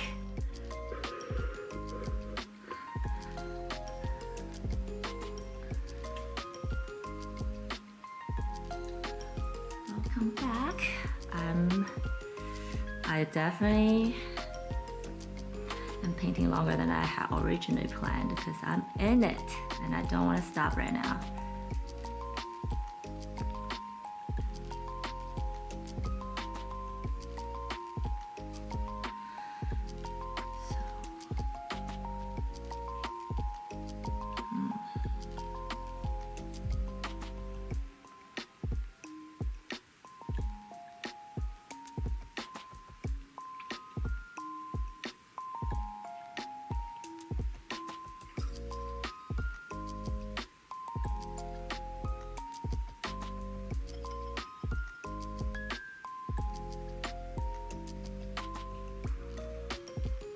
Too light. I guess when I run out of this batch of ink or color I just mix, it's time to stop. Not yet.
The good thing about painting flowers is that nature is not perfect. I never had to be concerned with it being perfect.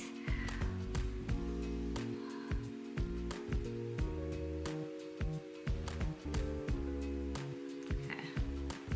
I really like this orange. It's actually called vermilion red, if you guys are interested about the color I'm actually using.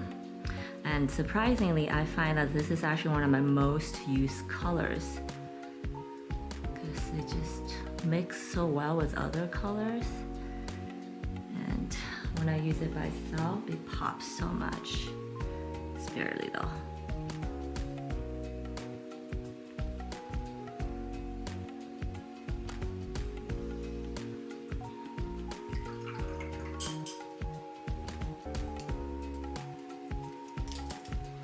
Four brushes once. Cool. Now let's move on to this area.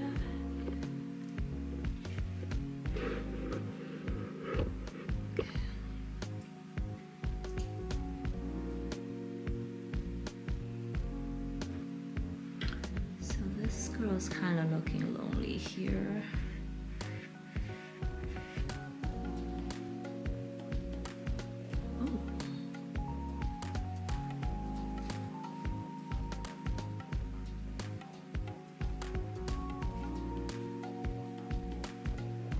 Also love drawing vines. The organic shape. And now I'm talking about this, I remember when I was little, every time I do, actually now even when I doodle, it's always like round shapes. Some people draw stars, some people draw squares. I just draw squiggly lines to warm up, to practice, I guess.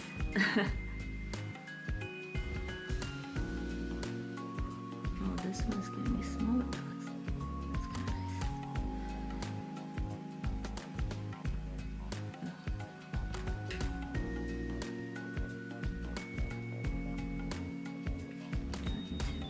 Yeah, maybe a lot of texture here.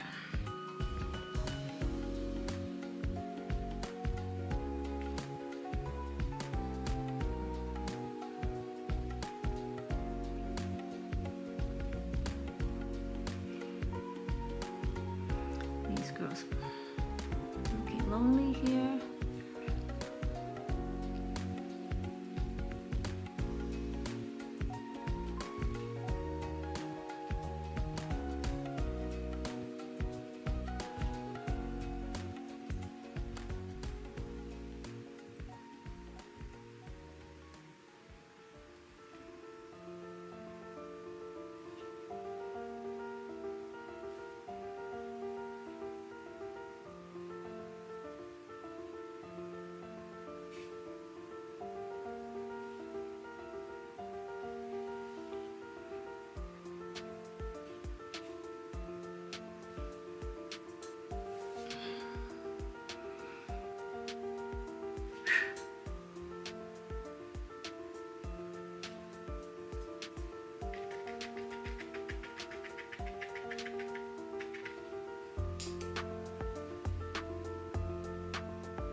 Something darker here, I think.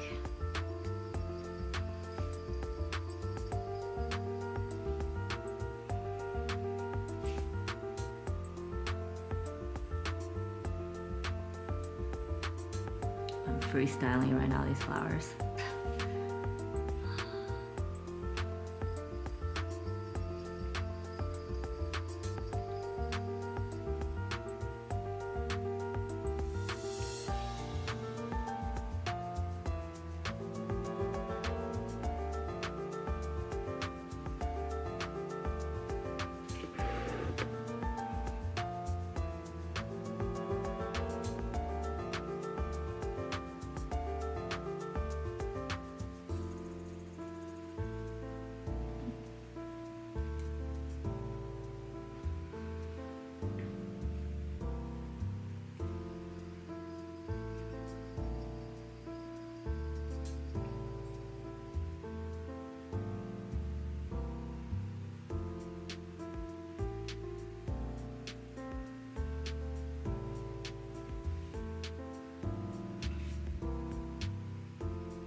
Here now.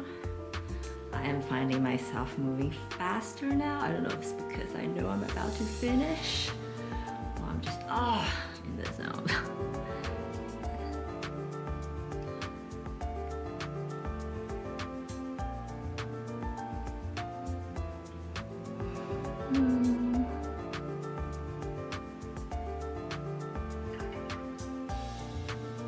Thank you, Trevor. I told you this is literally my favorite part of my whole process. Because I see it coming to life after these details.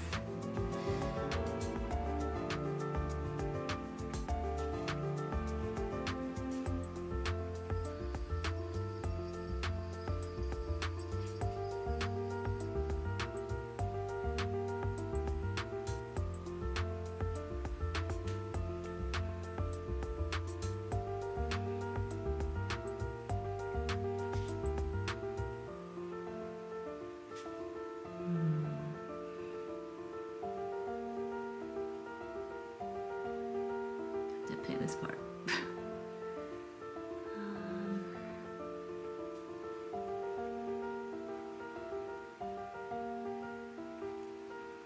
think this area needs more green flower, green petals.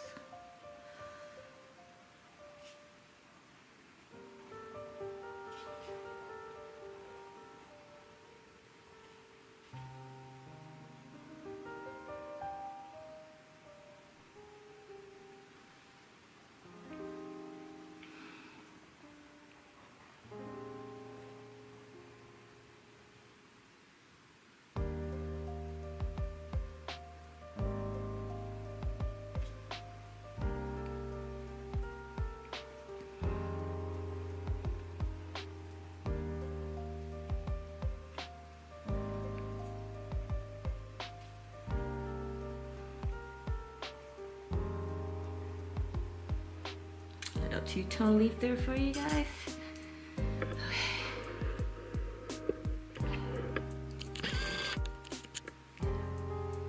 So this is kind of big area, and then I'm looking forward to do these little branches. Okay.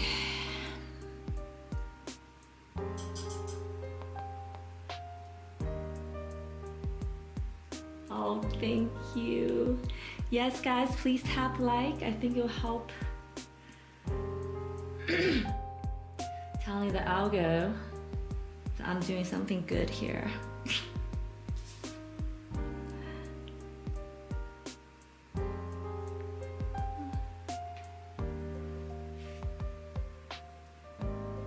So I mixed it like an aqua, like a green blue color, adding the navy blue I was using.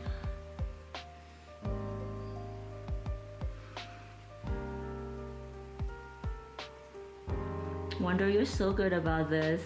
Yes, I feel self-conscious about asking people, but I know it's not something that I need to be, and it's just something I have to do.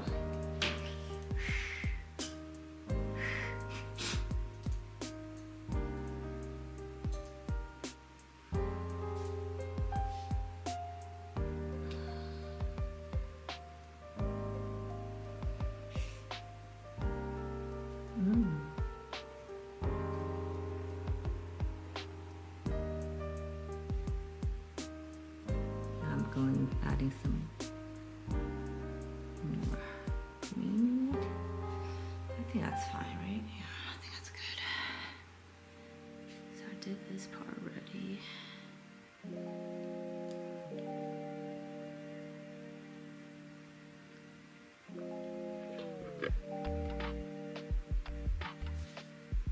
I love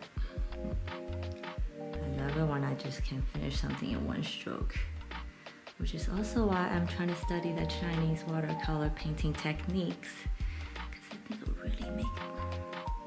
I think I'll be a better artist after I master it. Is that what I want?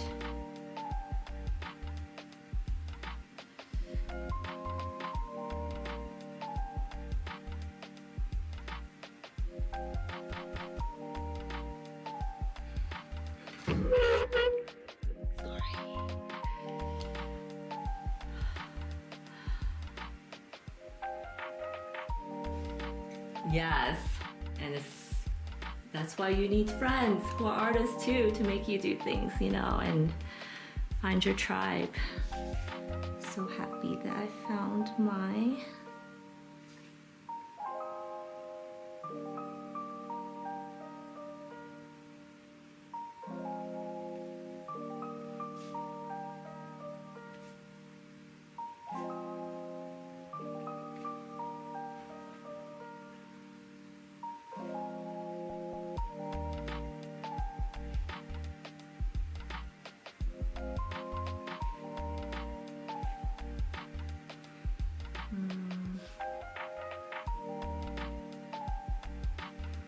my hair.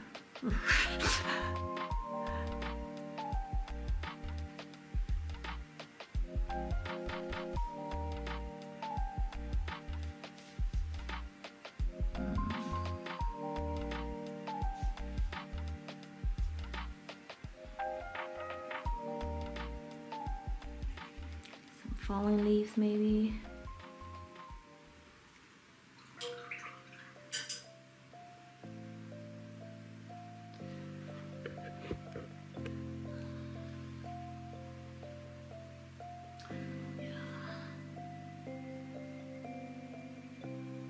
Want to make this, I'm stepping back, I think I need to make clusters here very eye-catching, because then kind of, we talked about the whole contrapposto idea. It's gonna make your eyes move around the painting. So that's what I'm doing.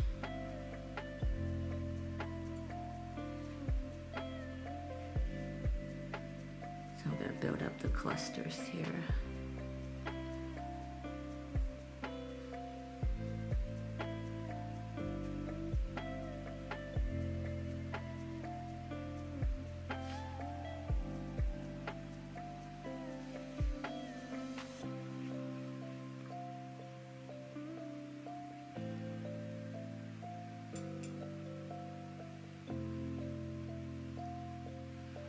see okay?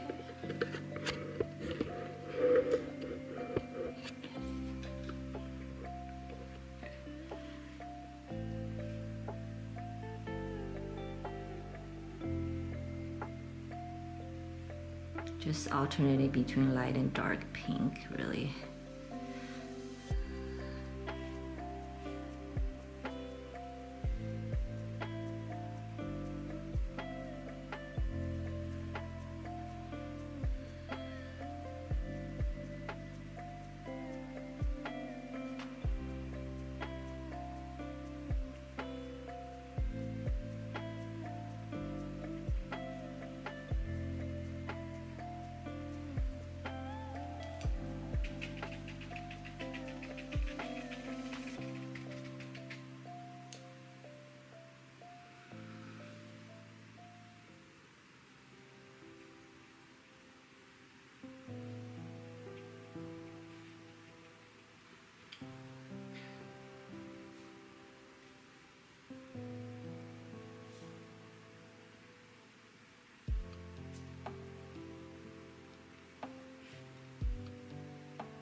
Bringing some of that vermilion pink back in here. So, light, bright. Okay.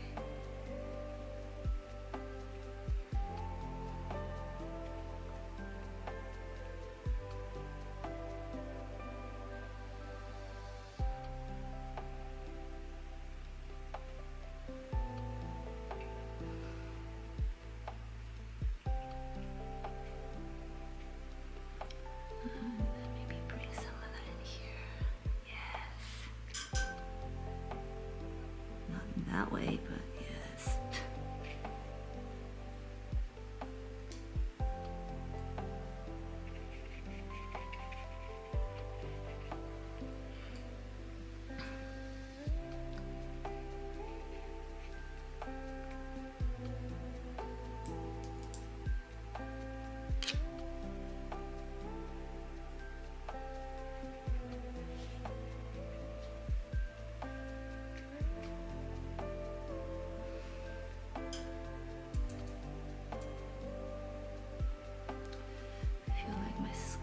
It's not thick enough. Okay. More dark.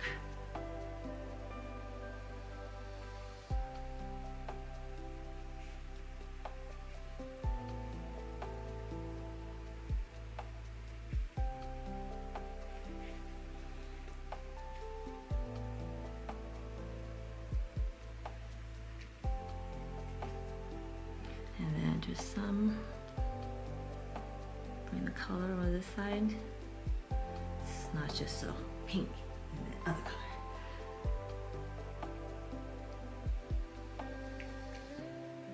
Okay.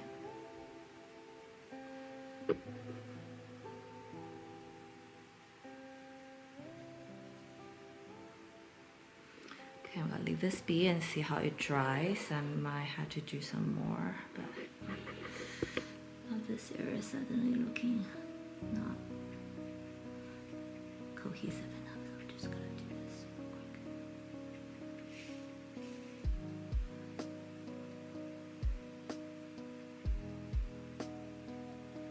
Okay.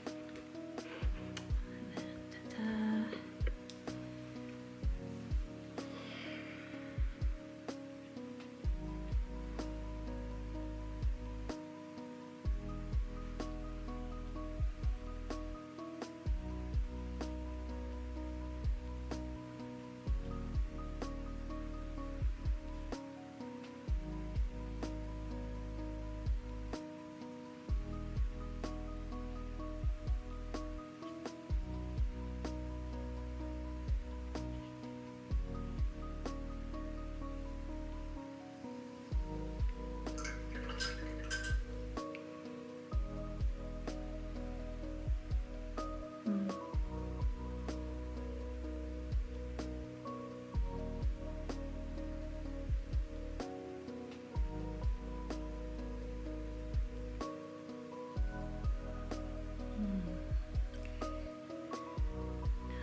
here.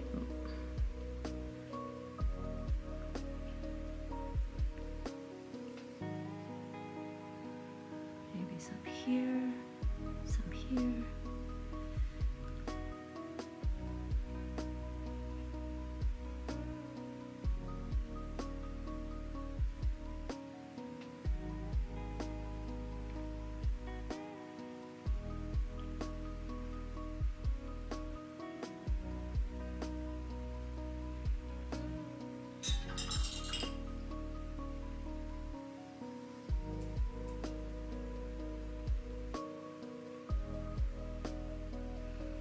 I don't think I'm gonna bring in that warm red in this area because I wanted to kind of go back in the background more.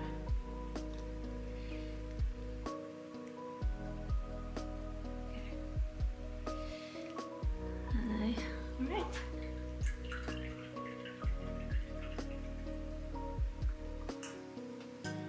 A good calming watercolor exercise. Oh, yes, I do have. I think the best thing to just practice is to, like, if you can start with small pieces of paper, it's easier to manage and they don't like go all warpy and stuff. But it's really just like kind of play with, like before you start a painting, kind of get to know your brushes and your paint with water. So I would do like mix, like you would like wash a paper with just plain water and then start going over with some color to see how that spreads. You can add into a different color to that to see how that spreads, and then you can, you know, go wash on top. Just I think practice all those techniques.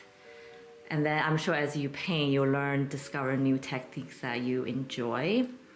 Like, you know, I prefer wet on wet, I find. But yeah, I think just really practice those wet on wet, wet on dry, those techniques, and kind of understand how the paint is going to react with water and your paper first. And it's really fun, right? I think it's exciting to play with that. Yeah, so get a jar of water, get some ink, and just see how, make doodles. Even just like square shapes, you can go in with the base, you know, the basic shading technique with the highlight, reflective light, shadow, cast shadow, all that stuff, and try to deal with watercolor and see how that goes. I hope that helps.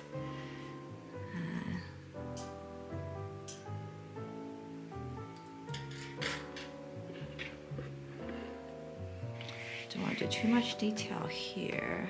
Okay.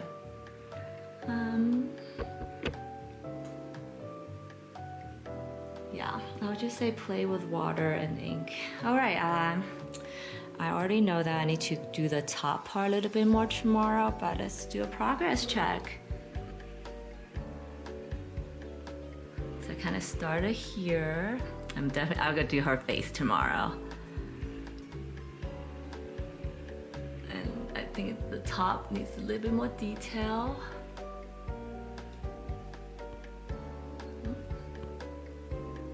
And then the bottom.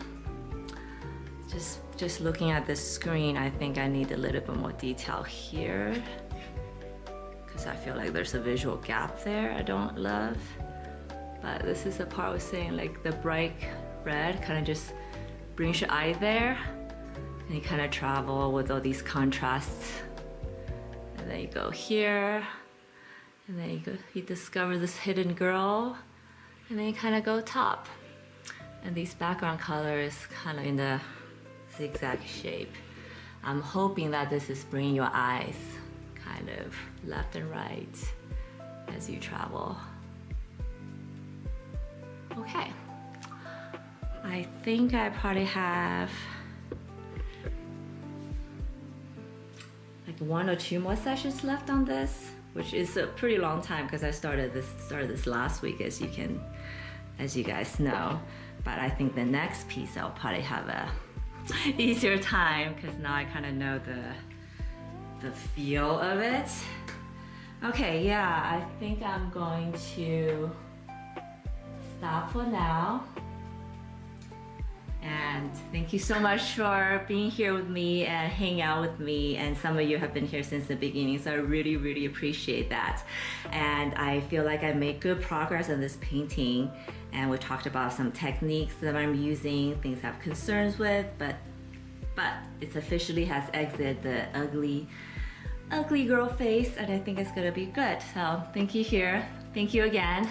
And if you're new to me, please don't forget to hit the follow, subscribe button depending on where you're watching this, because it will really help my artist growth and this journey.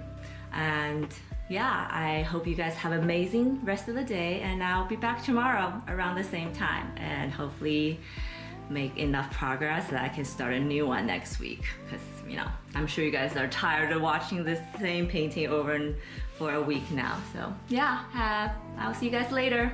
Bye and happy Wednesday. No worries, I will check you in Discord, no problem. It wasn't that long, so it's fine. Okay.